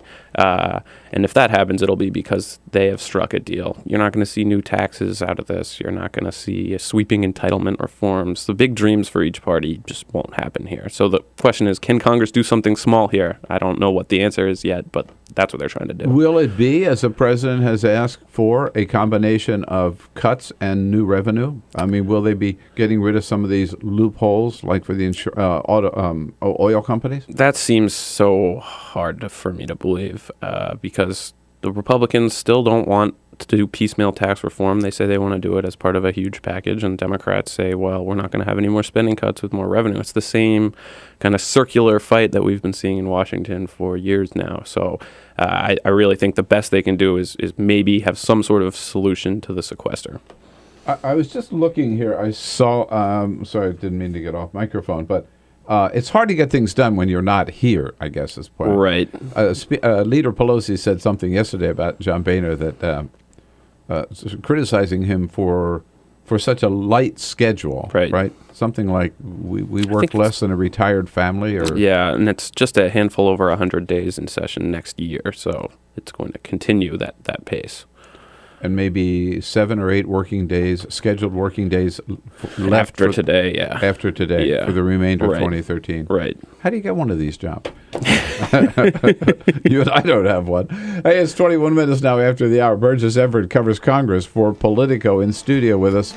Your questions, your calls, your comments about what's going on here, particularly either on the Iran sanctions or this healthcare vote today. The president tried to forestall any Democrats voting for it with his apology yesterday. Give us a call at 866-55-PRESS. We'll be right back. On your radio, on TV, and online. This is The Bill Press Show.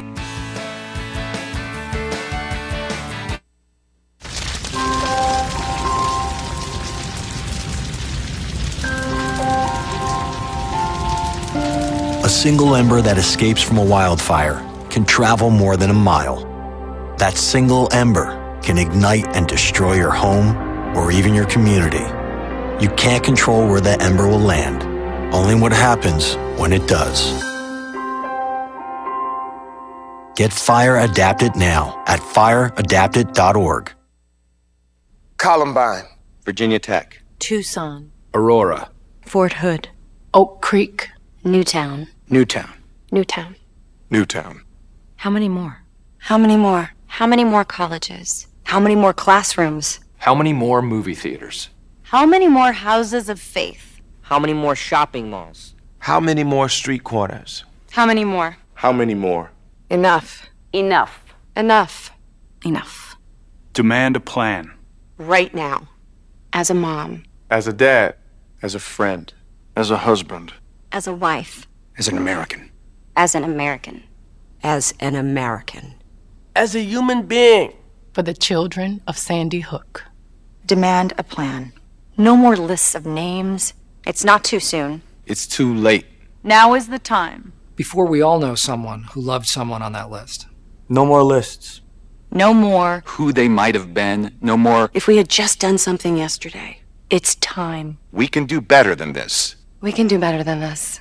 It's time. It's time. It's time for our leaders to act. Demand a plan. Right now. Right now. You! Demand it! Enough. Enough. Enough. Enough.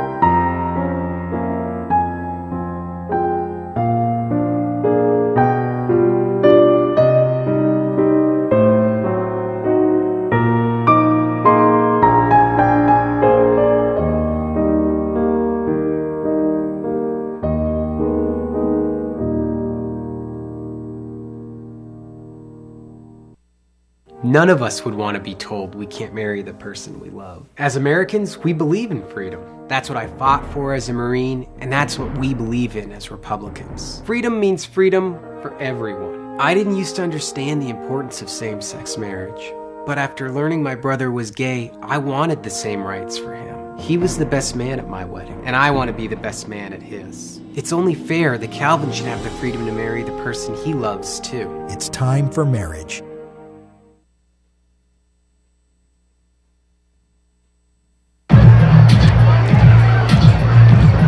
If you drive buzzed, it could cost you around $10,000. You'll face major legal fees, major fines, and steep insurance penalties.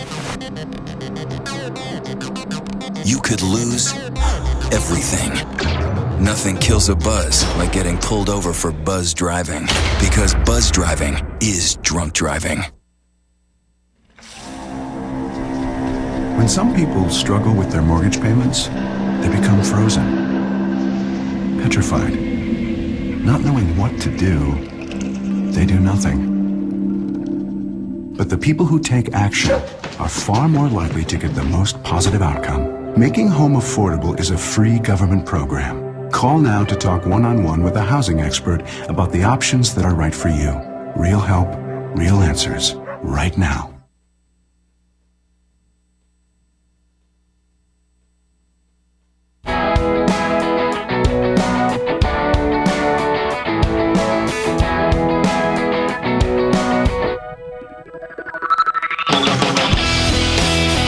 Seen on Free Speech TV and online on TawkrTV. This is the Bill Press Show.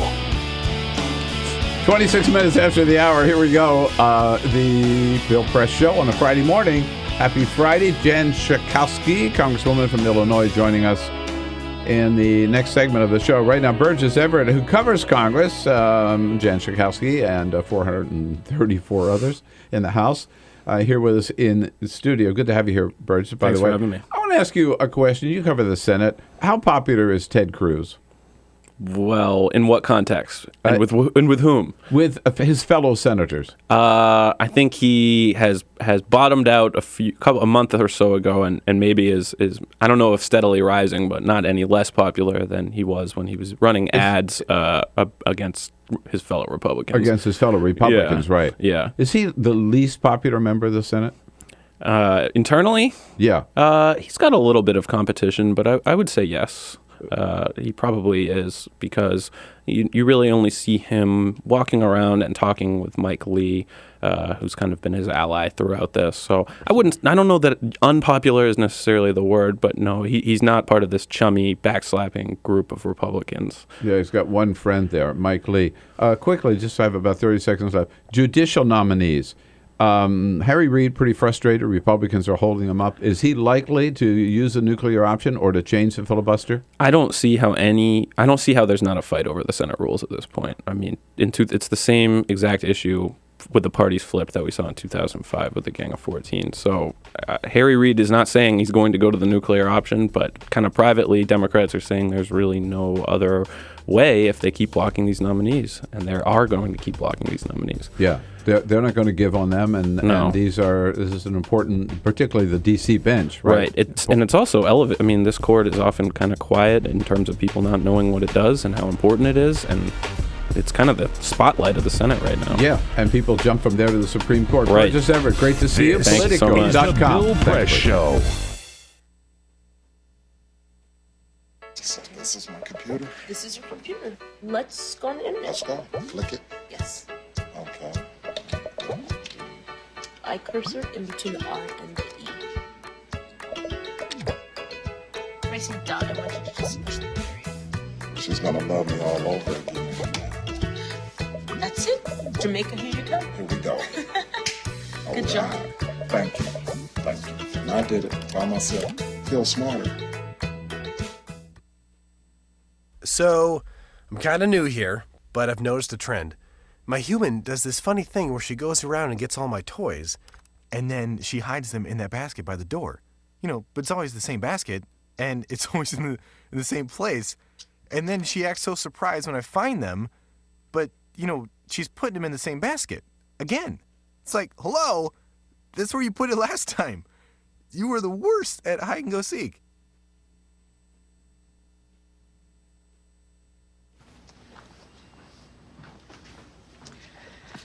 All right. I know this isn't any fun to talk about, but we should. Okay. So who's going to do what? I'll pack the dead batteries. Great. I'll only put what I don't need into a duffel bag. Perfect. That's totally unhelpful. No problem. Meanwhile, I will try to comfort everyone by speaking in a calm voice. And I'll try to get the generator going without any gas. Oh, let's not forget the cell phones, which probably won't work. Right. And who is going to handle supplies? I can forget to do a list for us. Thanks, pal. Well, I think we couldn't be any less prepared. I'm proud of you guys. Talk to your kids about who to call, where to meet, what to pack. Visit ready.gov/kids for tips and information. Hey, thanks for stopping by. You know, I followed your character since the first episode. I'm a big fan, big fan. Thank you.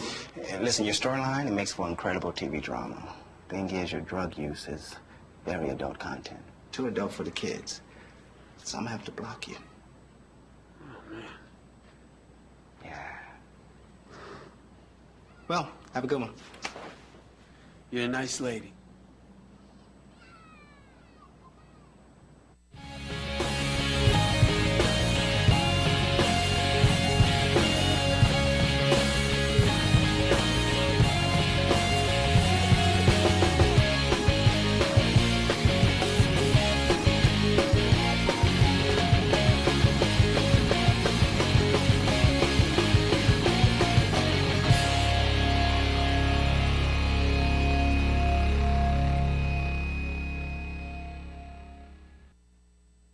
And start focusing on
On your radio, on TV, and online.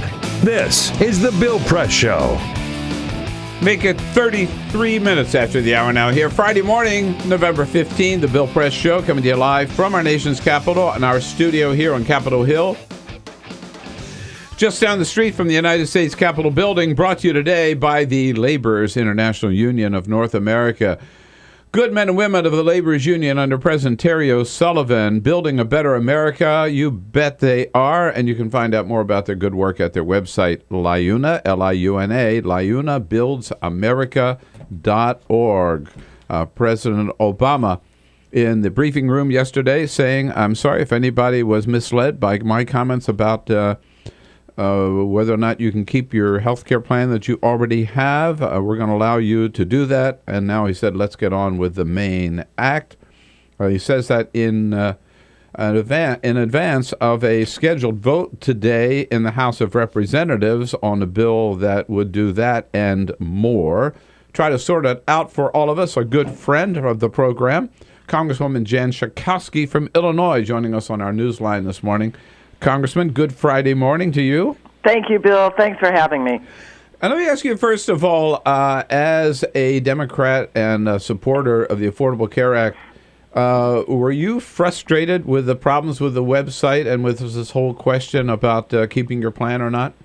You know, I think in some ways the people who are supporters of the Affordable Care Act are the most frustrated with the lack of opportunity for people to go and see what's actually available for them. And we've gotten so bogged down in the technical difficulties of the website that the big picture is lost. And, Yep. you know, we're back to John Boehner saying, we have to get rid of Obamacare because we have the best health system in the world. It's like, are you kidding me? That's the whole reason that someone, Barack Obama, the Congress of the United States, had to pass the Affordable Care Act, Obamacare. Yeah, he's still saying, we got to get rid of it and replace. But they got nothing else, right, to replace it with. They've never come up with any ideas about that. Never. So so they have launched and continue to launch a 3.5-year campaign to get rid of this law. And you're damned if you do and damned if you don't. If you don't fix it, look at all these problems. If you fix it, this is a terrible thing and proof that it can't work. It's just they won't give up. So they're working on the website. That's one issue, and the other issue is this question about some part of the 5% of Americans who own insurance plans who are told they're going to have to get a new one now. And the president addressing it yesterday, did he do the job he had to do yesterday in the briefing room? Were you satisfied? I thought he did a good job. Look, I think obviously we wish that we could now say to those people, many of whom truly do have junk policies. Yes. Where it's not a mystery that the number one cause of personal bankruptcies is the cost of health care.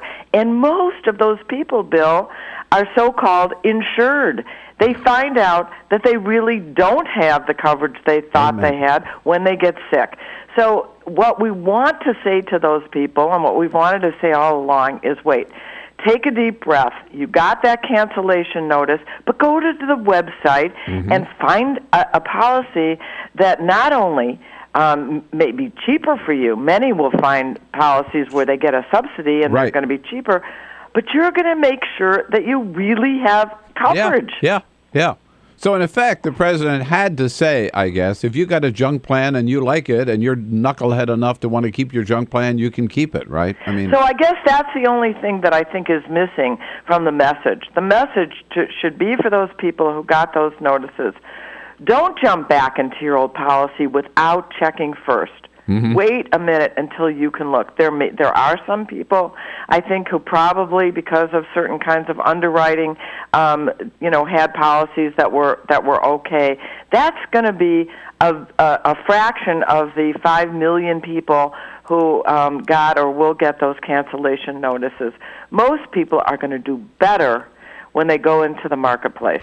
So Speaker Boehner yesterday said, no, the president does not have the authority to do this. He can't fix it administratively. We have to pass legislation. The Upton bill is up today. What's going to happen, and how are you going to vote, Congresswoman? Oh, I'm going to vote no on Upton. The idea of the Upton bill is yet another repeal, really, of Obamacare. What it is saying is that the insurance market, can continue as it was. No changes. And any new people who want to sign up for these cheap but, phony plans can do so. Not just people who got cancellation notices. Anybody. Yeah. So they want to reinstate this lousy health insurance market, and we can't let them do that. That will be another effort. This is another effort to repeal Obamacare. I was just going. This is like the 40 whatever. I've lost track. Right? Maybe 47, 6. I don't know. Yeah, exactly. Or 69th or whatever. Yeah, exactly. To repeal Obamacare. It's just one more vote. Yeah, we had a hearing yesterday. I'm on the Energy and Commerce Committee. Again, bringing people in and talking about what a failure, and still not one idea of how to improve the healthcare system for the millions of people who are either uninsured, millions and millions uninsured or underinsured. Nothing. No. And by the way, and interestingly enough, and I know this is true of others, we've had many calls from our listeners and our viewers here of people who have gone in and they have shopped around and they've either bought or they know what they want to buy, and they're very happy because they've never been able to have health insurance or afford it for themselves or for their families, and now they can. So and there are millions of those stories out there. Millions of stories. Families of children with autism were on the Hill yesterday, practically crying and saying, thank you. Finally, I don't have to worry about my child's health care. All the groups that represent people with diabetes, with breast cancer, what a blessing this is for our country. And who doesn't have a pre-existing condition? You get to a certain age, and there isn't anybody who can't be denied health care because of something. Mm-hmm. That's over. What do you hear from in Illinois, Congresswoman, in terms of sign-ups and enrollments? Well, first of all, we got a waiver for Medicaid enrollment. This is part of Obamacare. Yes. The Republicans don't want to even acknowledge Medicaid. Hugely successful, by the way, in those states that have allowed it. Yeah. And in far less than the time that we had allotted, the year we had allotted, we have met our goal in Cook County of, I guess it's 115,000 new people in the expanded Medicaid enrollment, and another few thousand people who have already enrolled in a exchange plan. We're a partnership state, so they have to go to healthcare.gov, so they've had some problems, but we have had people, and we are getting those letters. We get the thank you letters as well as the letters about people who have been canceled. This is life-changing for so many families in our country, and somehow we want to get back to the big picture, and that'll happen as soon as the website and the technical problems are corrected. Congresswoman Jan Schakowsky here with us on the Bill Press Show this Friday morning. Finally, Congresswoman, I want to ask you, a lot of Democrats I know have expressed that they're a little nervous about everybody's up in 2014. They've got to go out, they've got to run, and they're worried. They were worried that maybe some still are, that the Obamacare will end up being a drag if they have to defend it on their chances for re-election. Do you think Democrats are going to be able to run on Obamacare or run from it 2014? Well, obviously the hope is that by summer of next year, or hopefully early in the year, we're going to see this thing running more smoothly, and people are going to be able to hear more from their constituents who are so happy about it. But we're gonna have to see. We're sticking with it because it's a good thing. Mm-hmm. Is it going to be what we want it to be by next November? I'm in the game. I think most of our Democrats are determined to make that happen. And we're going to see. But I feel confident that this is something that we're going to be able to run on and not away from. Yeah, we get that website fixed, and I think everything's going to fall into shape. Congresswoman, have a great weekend. Go, but vote no first before you leave town. I'm going to do it. I know you will, and I hope your colleagues do too. We'll talk to you again soon. Thanks, Bill. Thanks, Bye-bye. Congresswoman Jan Schakowsky from Illinois. By the way, there's the vote. There's the big vote, and you heard the president yesterday say, all right, look, we had this little problem. I'm sorry I may have misled some people. Apologized over and over again. So he's got the website being fixed, and he's apologized and administratively fixed this problem with people who might have lost their insurance plans. Does this do it now? Did the president do the right thing? Can we now focus on the big picture? Your take on this, 866-55-PRESS, and especially your experience with the Affordable Care Act website, healthcare.gov, isn't it? Healthcare.gov. Right. Let's talk about it here, 866-55-PRESS. This is the Bill Press Show.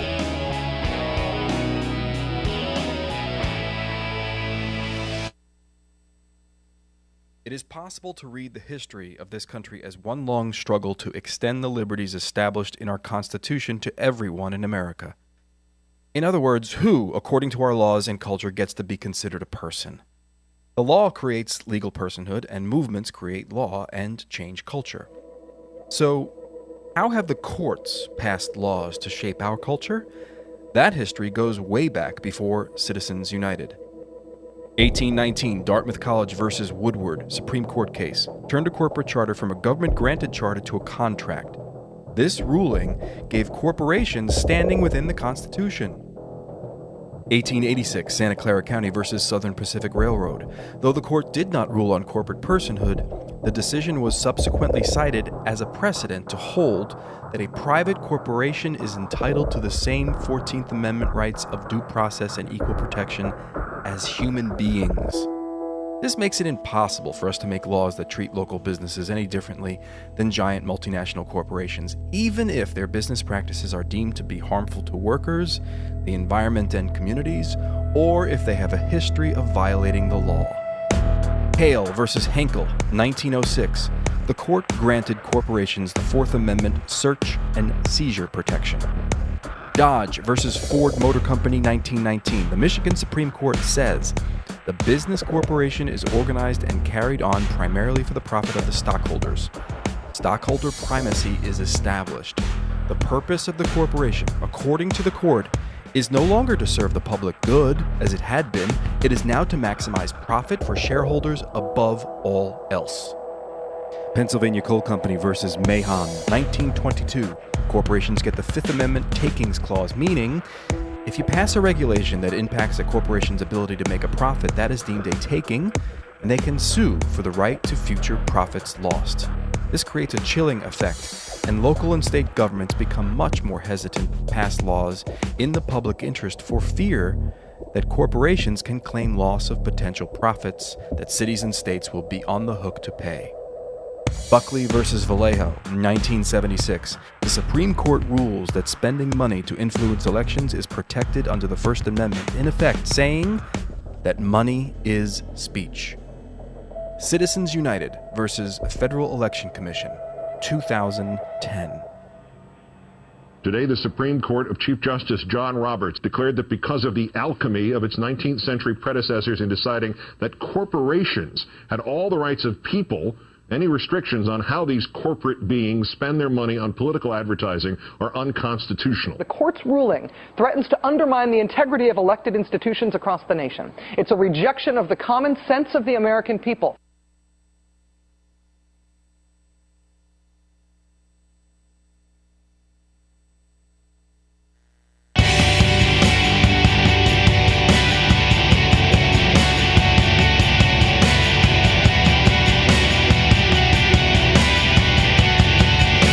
On your radio, on TV, and online.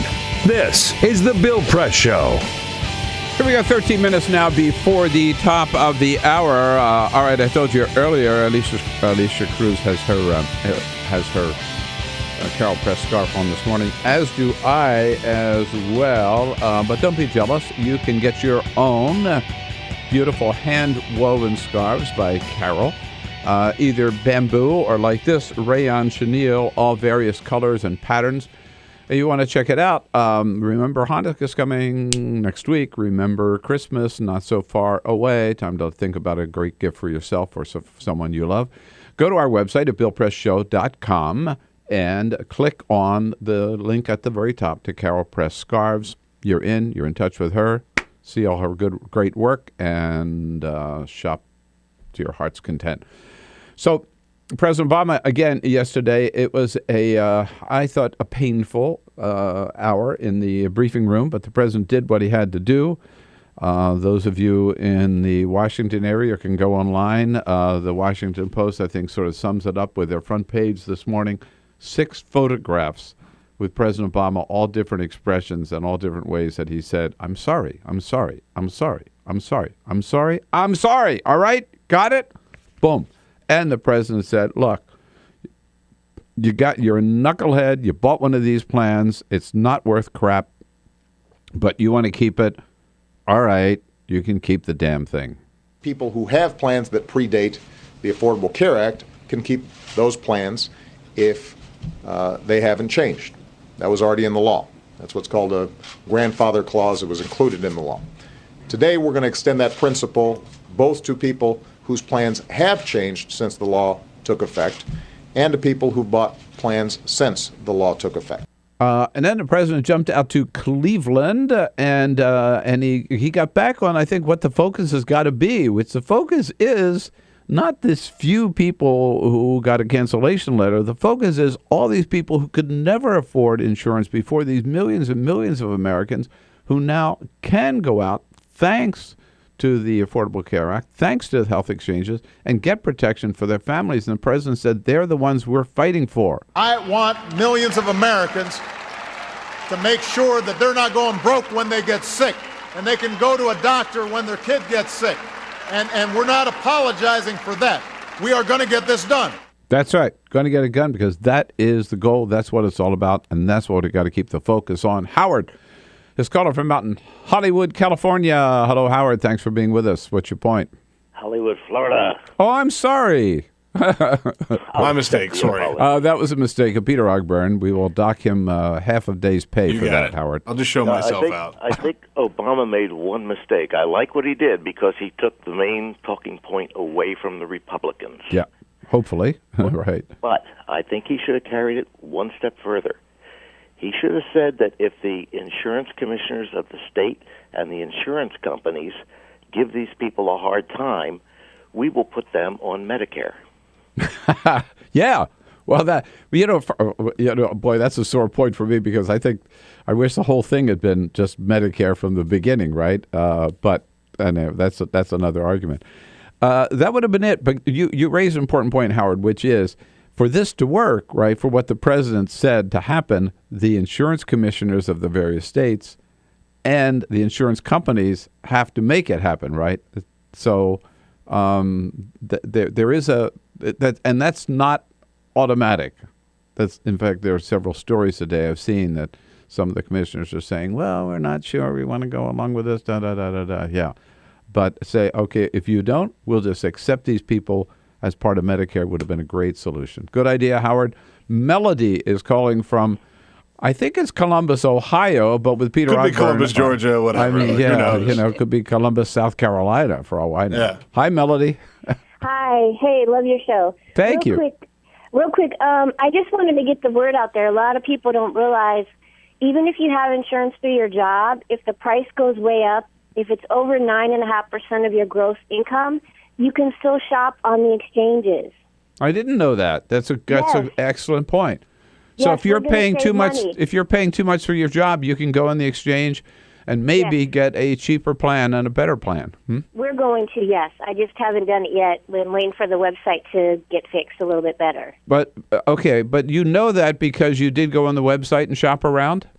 I know that I went on the website and then I called one of the navigators and wanted clarification because I'd heard it, but I wasn't sure. Yeah. So if it goes too high and you're working, you can still go on the exchanges. Good. And get a better deal. That is a great deal. Very good information. Yeah. Melody, thank you so much. That's very, very, very important. I haven't heard anybody else say that. And finally, before we run along, Annie is out in Palmdale, California. Annie, welcome. Hi, Bill. How you doing? Hi. Good. Thanks. What's your point? My point is that I just think we should all just continue to encourage our president that the Democrats need to stick together and stop running scared because of what the Tea Party and GOP is trying to do to the Democrats. So that's my words of encouragement today. Yeah, well, you know what? I think people are feeling better today, Annie, and I think they are going to hang together. I was glad to hear Jen Schakowsky say she's going to vote no on that bill. Yeah, there's no reason for Democrats to run to the tall grass here. Yeah, they got to stick together just like they did when it came down for shutting down the government. You're right. Absolutely. Annie, good to hear from you out on the West Coast. Palmdale, California. Been there many times. All right, I'll come back. Speaking of the president, tell you what he's up to today down at the White House. This is the Bill Press Show.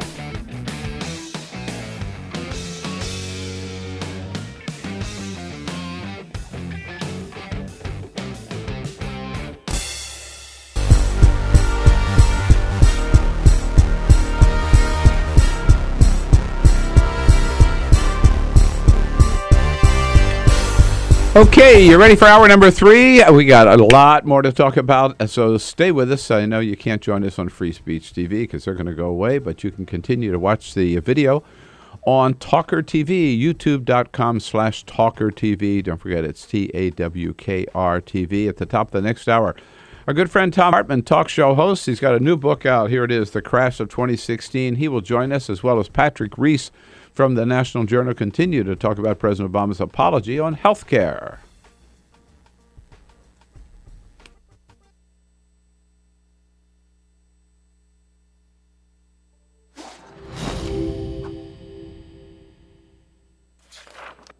In 1920s America, the Great Depression effectively erased consumer demand. Struggling manufacturers needed new ways to get people buying again. Innovative production processes like stamping and use of molds allowed them to use new materials for their designs. Products using vinyl, chrome, aluminium and plywood began appearing. American industrial designers began introducing streamlined, efficient shapes that shouted progress. Bel Geddes pioneered what we now refer to as utilitarian art. Things that had little reason to look sleek, now all of a sudden did. At the 1939 World Fair featuring Bel Geddes' immensely popular Futurama exhibit, a new era of American industrial design proudly claimed to be building the world of tomorrow. Americans found great positivity in these futuristic forms. Yay. Things were looking up. American industrial designers realised that by making objects look great, people simply wanted them more. From cars to kitchen appliances, the most influential society on earth was spending money again. Mass consumption had arrived. Advertisers finally had lots to talk about. Personal taste could be expressed through the things you bought. Style became equally as important as function. Chair designers like Eames and Saarinen didn't just design seating, they created desirable lifestyles. People behind the products suddenly were stars. Everyone wanted to know who they were. Raymond Loewy was one of the shining lights of American industrial design. His face ended up on every coffee table in the nation. Toothpaste packaging promised whiter teeth. Washing powder packaging promised whiter whites. Who knew such simple household objects would shape the tastes and ambitions of an entire society? American industrial design improved America, functionally, culturally and intellectually, and exported it around the globe.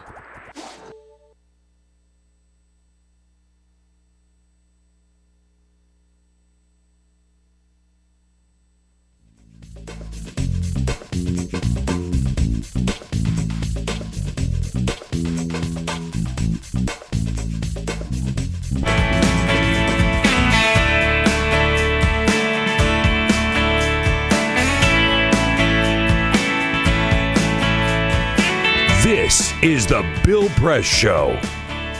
All right, we got hour number 3 ahead of us here on a Friday morning. Thom Hartmann, king of talk, progressive talk radio, joins us in the next hour to talk about his new book, The Crash of 2016. And then we'll be joined by Patrick Reis from the National Journal, who is their healthcare reporter. So a lot coming up here. Good reason to stay around for hour number 3 before you head off into the weekend. President Obama very much out in public yesterday with that hour-long news conference. Turned out to be a news conference and not just an announcement in the briefing room. And then a public event in Cleveland and a fundraiser last night in Philadelphia. So today he's kind of gone underground. He and the president, he will get the daily briefing today, rather, at 10:30. The rest of the time, he'll be meeting with his senior advisors. No public events on the president's schedule at all today. And Jay Carney has announced his press briefing today at 12:45. I'll be there and tell you all about it on Monday. Hour number 3 coming up. This is the Bill Press Show.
broadcasting around the nation on your radio, on your TV, and online. This is The Bill Press Show. Reported yesterday, the Koch brothers, through one organization alone, Americans for Prosperity, spent $122 million last year trying to defeat President Obama. That's why I call them the Obama hate machine. Hey, good morning, everybody. It is Friday, November 15. Great to see you today. Thank you for joining us on your local progressive talk radio station, and those of you catching the video stream at TawkrTV. Good to have you with us as well. That's youtube.com/TawkrTV, TawkrTV, of course. Coming to you live from our nation's capital with the news of the day here in Washington. Not a lot going on, though. Big vote today on a Republican plan yet again to change or defund or repeal Obamacare. Keep doing the same thing over and over again. We'll bring you that news of the country, around the country and around the globe. And, of course, take your calls at 866-55-PRESS. We want to hear from you. Join the team here. Peter Ogburn, indeed. Hey. Peter.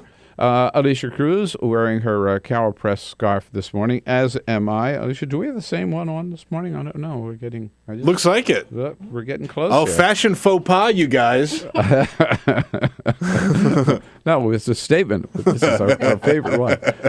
And Cyprian Bolding here, our videographer, keeping us looking good on the video cam. Indeed, by the way, we haven't heard from her. We've heard a lot about Hillary Clinton for the last week or so. Haven't heard much from her. But yesterday she resurfaced being at the National Defense University, being honored as with the American Patriot Award. And the former Secretary of State, former First Lady, I thought made a very important point about how much better we would be if there were more women in positions of national leadership. Where conflicts have ended and women are able to participate more fully in government and the economy, their countries do better. 40 years of data confirm that those countries are less likely to resort to violence to manage crises. Yes. Less war with women in charge, and countries doing better with women in positions of leadership. But she did not say, of course, that she's running for president in 2016. She didn't have to. Hey, we're very excited at the top of this hour to have a good friend with us. I call him the king of progressive talk radio, Thom Hartmann, on all these great progressive talk radio stations we're coming to you live on right now. He joins us from Chicago, visiting our good friends at WCPT in Chicago. Talk about, among other things, his new book, yet another Thom Hartmann book, The Crash of 2016, The Plot to Destroy America and What We Can Do to Stop It. It's just out. Thom Hartmann, good morning. Good morning, Bill. And you opened that segment with the 120 some odd million or whatever that the Koch brothers spent. You might want to add the note that we subsidized that because they did that through a nonprofit, which means that we paid for their use of the court system and we paid for their use of all the infrastructure in America that they were utilizing in the process of spending that money. Yeah, and that's just, as you know, one of their many organizations, right? That's just Americans for Prosperity reported $122 million. And by the other way we subsidize it is because we subsidize all their oil and gas operations, right? Yep. As American taxpayers. It's amazing. Yeah. It's amazing. And it's one of the things that's going to cause the crash of 2016. There we go. So look, when you look superficially, at least, when you look around the landscape today, the Dow yesterday, another record high, right? The economy not improving as fast as we want, but it seems to be chugging along. And yet you see gloom and doom. Why? Well, first of all, the Dow is not the economy. The Dow is very, very decoupled from the economy.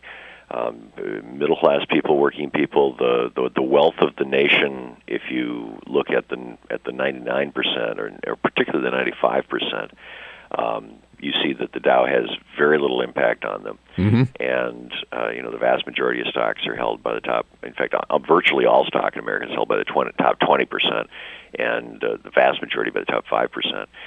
And people are hurting.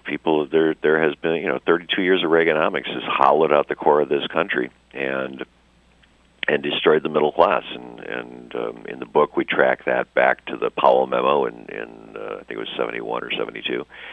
And when Lewis Powell, who was working with the tobacco industry at the time, said, based on Ralph Nader's book on Safe at Any Speed and Rachel Carlson's Silent Spring, he said, we are under attack, and we've got to get control of this thing, or these hippie liberals who want the country to be a nice place are going to, in a safe place, are going to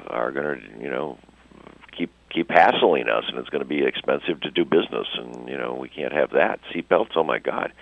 And we've got to take over the courts. We've got to take over the schools. We've got to take over the media. Yeah, the media. You've chronicled a lot of this, Bill. I mean, the Lewis Powell memo he wrote at the request of Richard Nixon, right before Nixon put him on the court or whoever. Yeah, and they gave it to Louis Sindor, who was his best friend and his next door neighbor, who was the president of the U.S. Chamber of Commerce, and it led to the creation of the Charles Koch Foundation, which today we call the Cato Institute. And the creation of Paul Weyrick helped create the American Legislative Exchange Council, ALEC. It was right after he gave the famous speech in 1980 where he said, I don't want everybody to vote. Elections are not decided by the majority. Frankly, our leverage in the election goes up as the voting populace goes down. What are the signs that you see today, right, that we are headed toward what you call the crash of 2016? Principally that none of the foundational stuff, after the last crash in 1929, we learned what caused that crash, and we learned how to get out of it and how to put together a system that wouldn't crash again. And we've unlearned that. We've forgotten those lessons. And so, Phil Graham, his wife Wendy, was on the board of Enron, and Ken Lay desperately wanted to get into the gambling business and with energy futures and into banking so that he could hide his own crimes. And so Graham Leach Bliley and the Commodity Futures Modernization Act, both authored by Phil Graham, gave this huge gift to Ken Lay and also to Phil Graham. And they wiped out Glass-Steagall. They created a black market in commodities that has gone from zero to $800 trillion in bets on bets on bets, when the GDP of the entire United States is only $15 trillion and the GDP of the whole world is only $65 trillion. The fundamentals are gone. We are back where we were in 1928. The economy is solely for the rich. We have become very, very top-heavy. Business has become very concentrated. Political power has become very concentrated. And these are all the things that precede crash. And the middle class totally getting squeezed out of the picture. Is there any way to fix it? Any way to turn it around? Oh, sure. Yeah. We could fix it tomorrow if we were to start enforcing the Sherman Antitrust Act, which Reagan stopped enforcing in 1982, and break up these big companies and turn town centers and shopping malls back to havens for small businesses. If we were to roll back the Reagan tax cuts so there wasn't all this hot money flowing into the gambling system. If we were to break up or separate, rather, commercial banks from, and reinstate Glass-Steagall, separate, checkbook banks from gambling banks. If we were to change our trade policies so that we went from 11% manufacturing back to 35%, where we were before Reagan, and where the fire economy, the banking economy, basically, was to go from 34% back down to 8%, where it was before Reagan. We could stop all that, but the problem is that there is no political will to do those things. The Republicans will not allow those things to happen. They wouldn't allow it to happen in the 20s. In fact, you had the Reagan tax cut equivalent in 1921 when Harding came in as president. He dropped the 91% tax rate down to 25%, and it kicked off the Roaring 20s. Is there any? So it's going to take a crash to wake people up to do it. Well, it's also, history says. Yeah, right. And you've been a strong voice on this, but are there any strong voices in Congress or in any of the agencies, that understand this, right, and are trying to turn it around? Elizabeth Warren gets it. Bernie Sanders gets it. Sherrod Brown gets it. The entire Progressive Caucus in the House gets it.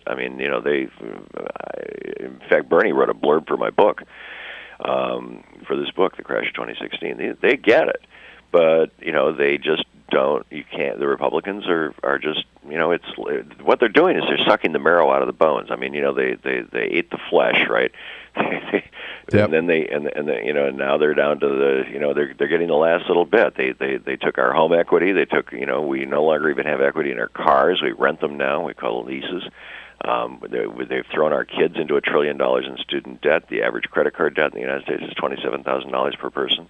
They have wiped us out, and it used to be business said, well, we need a strong middle class, but now it's with 300 million people in China in the middle class compared to 0 just 30 years ago.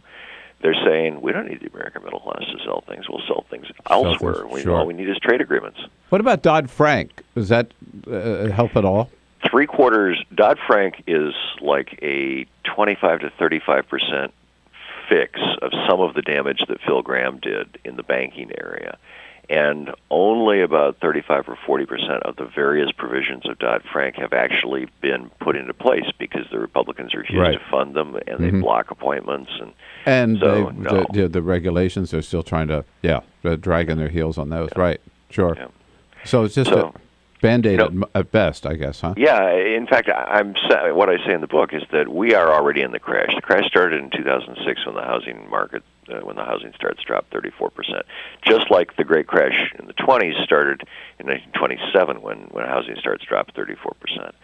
And we see these 80-year cycles. We had a great crash in 1857. We had a great crash in 1700, and they were all of them started out, frankly, with real estate speculation. But the crash really started in 2006. The Bush administration thought they could hold it off until after the November elections in 2008. They were not successful in doing that, and they lost the election.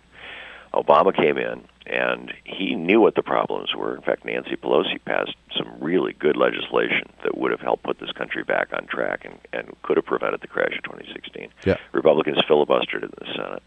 And so now Obama finds himself in the same position Bush did, only he's, conscious of what's going on, I believe, and Bush was just, and he's throwing bubblegum and baling wire at it as fast as he can, him and the Fed, to try and hold it off until the November 2016 elections, just like Bush did, and I think he's going to have the same lack of success. I frankly think this is going to happen before 2016.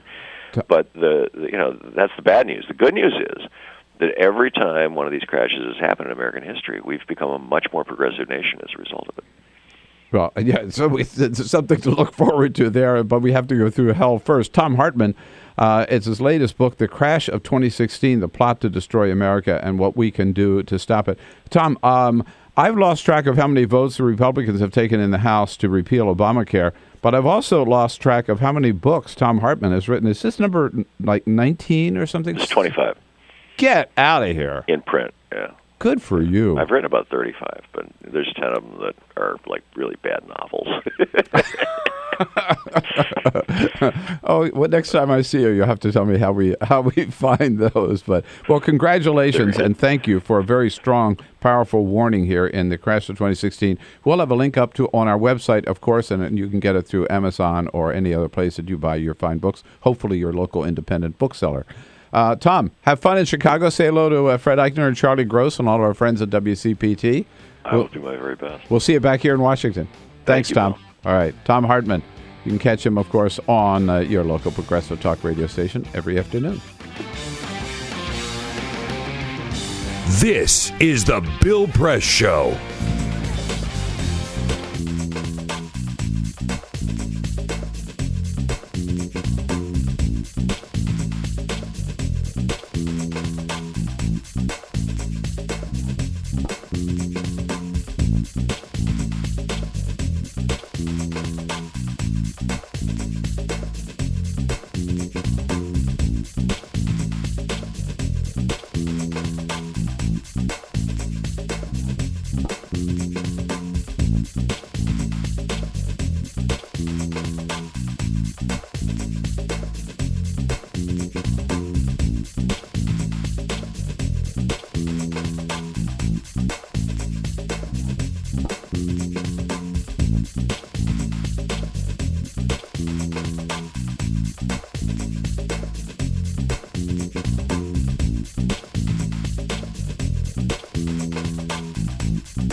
conference yesterday, an apology tour in the White House briefing room.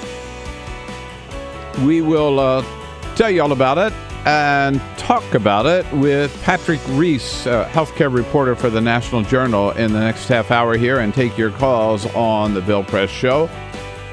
Meanwhile, did I mention it's a Friday?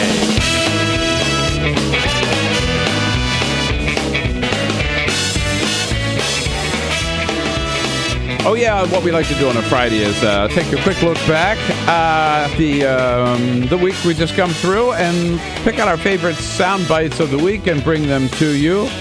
We start at the bottom, work our way to the top. We call them clips of the week. Whoa, good collection this week. Sarah Palin was asked about Hillary Clinton by Jake Tapper, and she turns it into an attack on Governor Chris Christie. Number 5. She could expect that sexism, but you overcome it. You know, you ignore it. You do thicken your skin, and you march forth with your message, your priorities, your agenda that you believe is right for America. Yeah, Hillary Clinton was mistreated when it came to appearances, when it came to wardrobe, petty, superficial things that the men don't ever seem to hear much about, but a woman candidate will. Governor Christie hears about his appearance. That's because it's been extreme, okay? So it's hard for some people not to comment on it. Oh, extreme. That's because it's so extreme. In other words, what she's saying is, that's because he's so fat. Yeah. That's what she's really saying. He's so obese, you can't not comment on it. She did apologize later in the week, by the way, for her comments about Pope Francis being too liberal.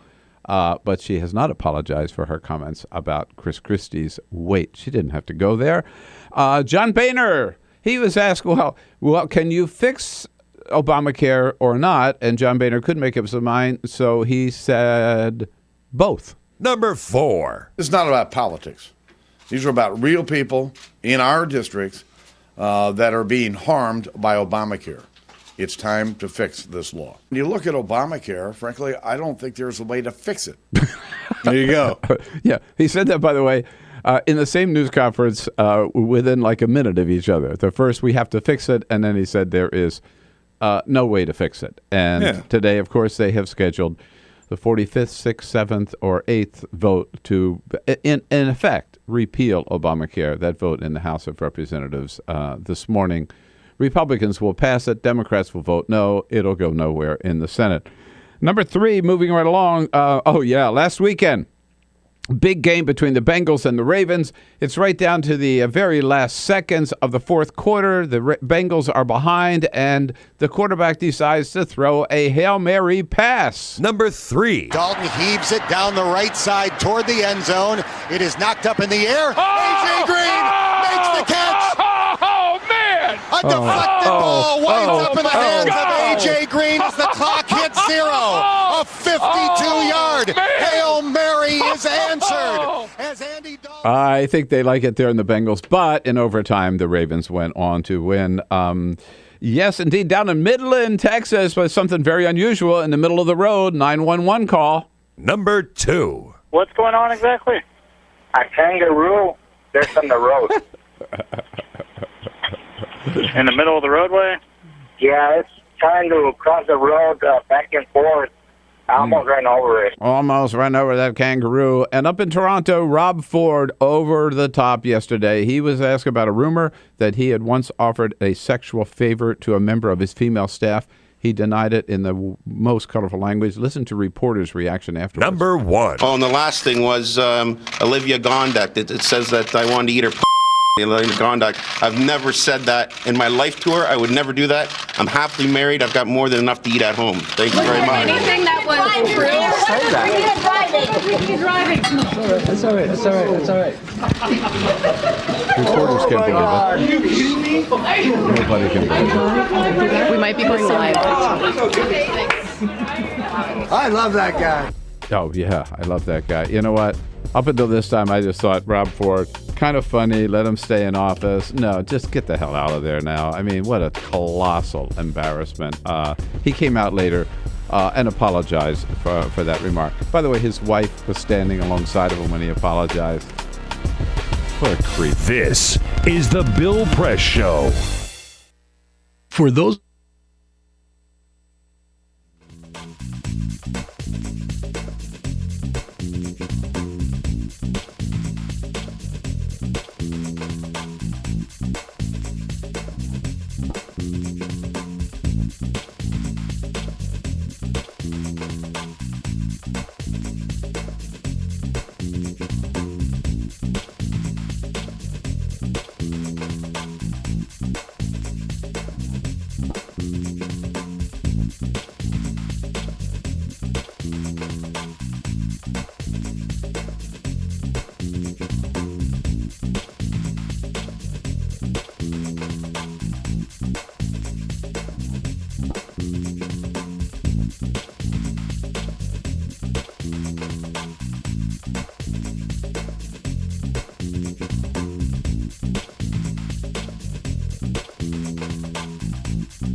This is the Bill Press Show. Hey, you bet it is. 33 minutes after the hour, rolling toward the end here of a Friday morning show into the weekend. The Bill Press Show coming to you live from our nation's capital, and we are brought to you today by the International Association of Machinists. Yes, the good men and women of the Machinists Union under President Thom Buffenbarger sharpening America's edge on the global economy. You bet, a lot of them based out in Seattle and all the way across this great country of ours. Find out more information by going to their website, which is GOIAM.org. Hey, some good news coming on the economic front and the energy front coming into the holiday. Gas prices. Maybe the reason you don't hear so much about them these days is because they are going down, not up. Anytime they get close to $4, it's the front page and the lead story on the news. Anytime they get down maybe less than $3 or around $3, nobody even talks about it, except a good energy and economics reporter like Patrick Reis from the National Journal, who joins us in studio. Patrick, good to see you. Good morning, Bill. Thanks for having me on. Thanks for coming in. First time here into the studio. So I was just looking, we're bottoming out, right, at 2013 today on gas prices. Yeah, in fact, it's in a lot of places, prices are at the lowest level in almost 3 years, in 33 months. Which is what, $3 or below? Yeah, in some states we've gone below $3, which, reminds you of the early 2000s or even the 1990s. Yeah. And in most states we're right about $3, even a little bit above. Is this going to last for a while, or what's the prognosis? That's a big question. Some of the factors that are driving gas prices are just seasonal. For example, people tend to drive less and take fewer vacations in the winter, so prices dip. Oddly enough, there's actually a less expensive brand of gasoline that we use in the winter. In the summer, expensive additives are put in to keep it from evaporating in the heat. Obviously, that's not necessary, though we might wish for it to be a little warmer.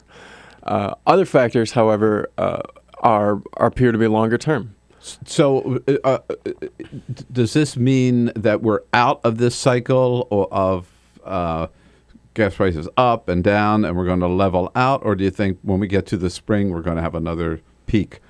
I think when we get to the spring we won't have a peak, but if the pattern holds, we'll have an uptick. We'll continue to trend up. But I think if the pattern holds, we won't see sort of the extreme spikes that we saw the last time the economy is booming. And with any luck, we won't have another huge crash and watch the price of gasoline fall out. What are the factors that you mentioned some of them, but gas prices are really driven by the worldwide oil market, correct? Right. About 70% of the change in gas prices is typically attributable to the price of crude oil. There are a few other factors that involve refineries. Oddly enough, right now, the U.S. has become a huge exporter of diesel to Europe and South America. And while the refiners are making this diesel to send overseas, one of the byproducts is gasoline. So even though we have high domestic supplies right now, there's an incentive for refiners to continue refining because even if there's not the domestic demand, there's the foreign demand.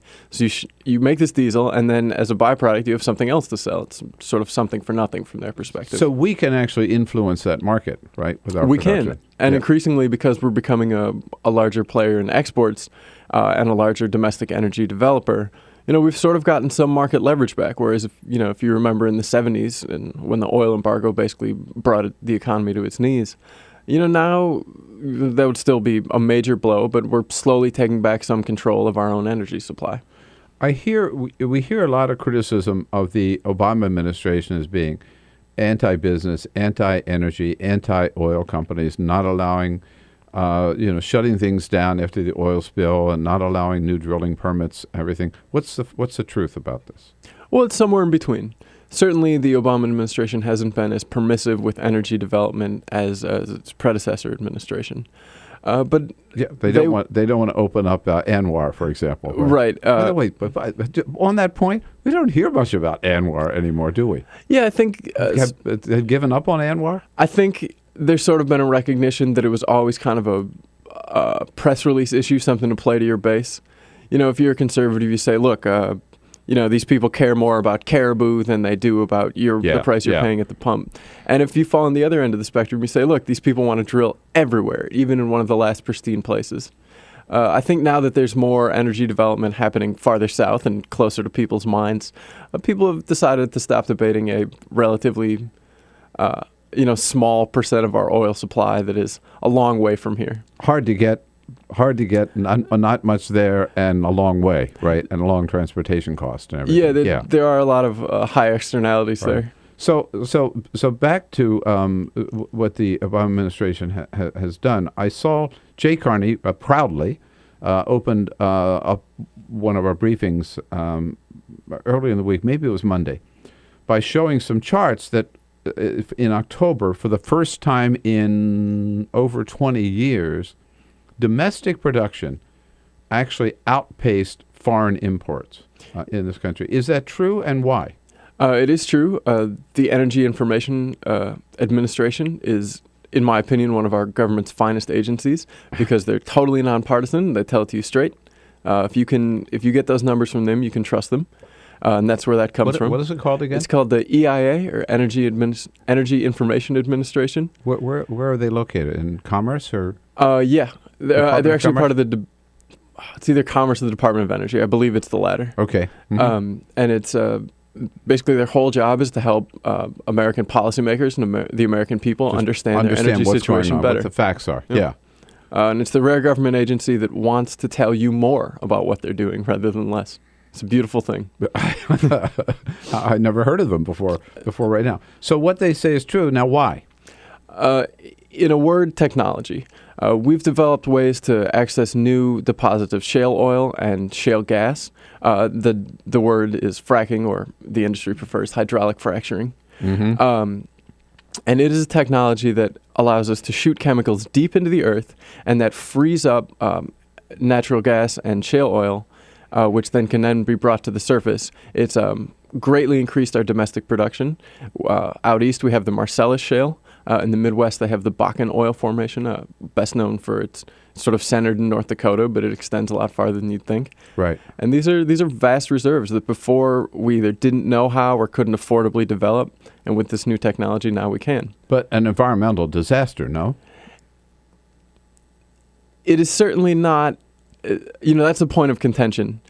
Anytime you're shooting large volumes of chemicals into the earth, you at least have to be extremely careful.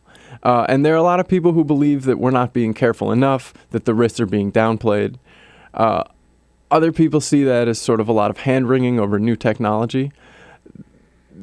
The important thing to remember about this is that you can't get spun. You got to look really carefully. And, the sort of jury's still out. The studies are still ongoing on how this is affecting water quality, if we can trust these chemicals to stay where they're supposed to stay. No, I was just going to say, where do these chemicals go? You pump them down into the earth, and you get the gas out. Yeah, but you leave the chemicals behind. And there are, aquifers. This is our drinking water, or water used for irrigation or whatever. I mean, there are some serious concerns. There certainly are. The hope is that the injections are deep enough to avoid the water table. But, those are the sort of assurances we got with deep water drilling. We know what we're doing. We're great. And, right. Though it's been largely forgotten in the national discussion, not 3 years ago, we had one of the largest environmental disasters in U.S. history. So you attribute this to these numbers with domestic production. I mean, ever since I've been involved in public policy, 30 years, people have been talking about energy independence. It's just all talk. But now it looks like we're actually getting there. At least we did in the month of October, right? Yeah, we are not totally independent, but at least more domestic than foreign. Right. Before we get too excited, it's worth remembering that the point was sort of a mixed bag. It was both energy independence and clean energy. And, to address climate change, it's that second part of the ledger where we've had some sputtering. Yeah. We failed on crafting a comprehensive bill that could get majority support to address climate change. And opinion shows that instead of addressing the problem, now more and more people believe that it's not a problem at all. And when I say more and more people, I'm talking about the general public, the people who spend their lives studying this. There's almost universal consensus that not only is the planet getting warmer and that the climate is being altered, but that it's due to human activity. Now, I want to ask you about a couple of other factors. So take a quick break when we come back. But what about more fuel-efficient cars? How have they helped? And the president's attempts to move more money into solar and into wind, and whether they're actually contributing and helping us with this energy independence. We also see some calls here too, so we can involve you in the conversation. Things are happening on the energy front. Very exciting, not getting a lot of attention. Not just gas prices, on the bigger picture as well. Patrick Reis covers those issues, energy and economics, for the National Journal here in studio. Your call's welcome at 866-55-PRESS. On your radio, on TV, and online. This is The Bill Press Show.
Seen on Free Speech TV and online on TawkrTV. This is the Bill Press Show. Hey, here we go now at 13 minutes before the top of the hour. Let me tell you again, those of you on the video stream, seeing this beautiful scarf I'm wearing, made by my wife, woven, I should say hand woven by my wife, Carol Press. Go to our video stream, go to our website at BillPressShow.com, and at the very top, click on, follow the link to Carol Press Scarves, and you might want to think about Christmas or Hanukkah and take care of yourself at the same time. Patrick Reis from the National Journal here. We're talking energy, gas prices, fracking, the fact that we have achieved, at least in 1 month, more domestic production than imported oil, which is a good sign for a lot of different reasons. Patrick, before we move on, Jim, calling from Madison, Wisconsin on 92.1 The Mic in Madison. Hey, Jim, what's up?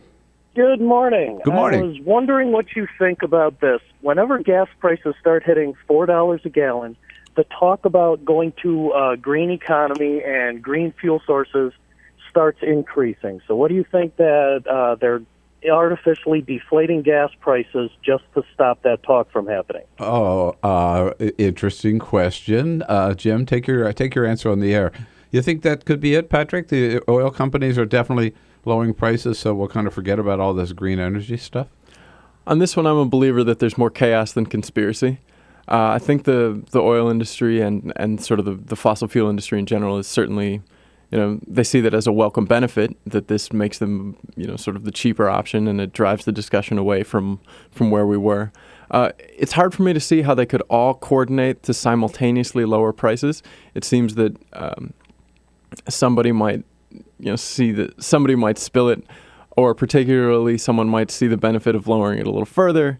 I certainly think they're happy to have backed into this benefit, but I don't think that was the drive behind lowering the prices. All right, we talked about some of the factors resulting in such increased, less demand for foreign oil. To what extent are the greater fuel efficiency and electric cars and our increased use of wind and solar, add those all up, to what extent do they contribute to this? Well, we've certainly managed to put a dent in it. One of the administration's sort of quiet accomplishments from their perspective on energy is the increase of fuel efficiency standards for vehicles. People have bought more efficient cars and light trucks, or SUVs if you prefer. And that has put a dent into how much gasoline we're using. So we've seen a moderate increase as the economy has grown. But even though we're growing in absolute terms, we're growing also in more efficient terms. So the increase in energy use isn't commensurate with the uptick in economic activity. I got to tell you, Peter, I didn't tell you this, but when I was in California last weekend, a friend gave me a ride back to my hotel, and he had a test vehicle, a BMW electric car. Oh, wow. It's not on the market. They just made like about 100 of them, and somehow he got into this test program. And let me tell you, it was killer. It was first of all, such a good-looking car and so fast. It's like the Tesla. It's a beautiful car, an electric car, and, a limited market in California. But there's some real good products coming down the road here. Yeah, I think we may have entered the phase where new car innovation isn't just a thing of the future. I think it's increasingly becoming part of the present. I think there's a tremendous market opportunity to be the first one who not only makes an electric car, but makes one sort of there's electric cars already, but I think the big win is going to be when it's real cost competitive with the standard cars, so you can see sort of your savings more quickly. And when that day comes, it's going to really open up a new era in how we drive and how we think about driving. Right. He has by the way, a charging station at his house, right, which is not everybody can have. I mean, that's a big problem with some electric cars. Does he have a car elevator as well? Sorry. And can it fly? Yes, exactly, right. Beverly, out in Riverside, Illinois. Hey, Beverly, good morning. Yeah. Hi, Bill. Thanks for taking my call. Glad you're there. I have a comment about fracking because a number of us out here are extremely concerned about it. A regulatory bill was passed in May, which is supposed to be the best in the nation, but it's really a disaster. It's an industry bill. It allows drilling 500 feet from schools and senior centers and hospitals. And we know by looking at the infrared cameras that these wells are constantly flaring methane into the air. People should take a look at the Pennsylvania list of the harmed to see, I think it's all over 1,000 entries, maybe even more, going way up. People who have suffered severe health problems who live near the fracking wells. There are cancer clusters, people with neurological diseases, property values dropping down into the basement. Good warning. I just have to jump in, Beverly. Good warnings here, just to get a comment in the interest of time. Just about out of time. So, Patrick, these are some of the issues that have been raised state after state after state, right? Yeah, I think anywhere that there's been new fracking development, people have wanted to know, well, I understand this produces more energy, but it is also going to produce more health problems. And there's been sort of a lot of assurances and a lot of shouting that down. The problem is when it becomes a political issue where we decide what we think about the safety concerns based on which party we line up with. I think the real opportunity here is to carefully study, the data. And I think right now, there's information on both sides. Is this going to continue to be a state-by-state matter decided, or do you think the federal government will have a final say in fracking? The federal government will have a say on what happens on federal lands, but the way the sort of Congress is so gridlocked right now, there's no way that you're going to see comprehensive energy legislation. Mm-hmm. And so any sort of attempt to create a national fracking policy would be log-jammed by one party or the other. All right. Well, enjoy the lower gas prices while we can. Patrick Reis says they're going to stay around for a little bit at any rate, and maybe not spike so high next spring. Patrick, we just barely covered the surface, but we're out of time. Nice of you to come in today. Thanks for having me on. Good to see you. We'll get you back, and I'll wrap things up with a parting shot for this Friday morning. This is the Bill Press Show.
Was in school.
But, with that behind us, let's move on to what's really important. To recognize that a year from now, people with existing substandard plans will be able to trade them in through the exchange for a better plan. And most importantly, millions and millions of Americans who could never afford health insurance before for their families will have protection for themselves and their families for the first time. That's what's important. And when that happens, all but the most extreme Obama haters like John Boehner and Mitch McConnell will have to admit that Obamacare is indeed a great success. Hey, folks, have a great weekend. Relax, kick back, and then come back and see us again right here on Monday. This is the Bill Press Show.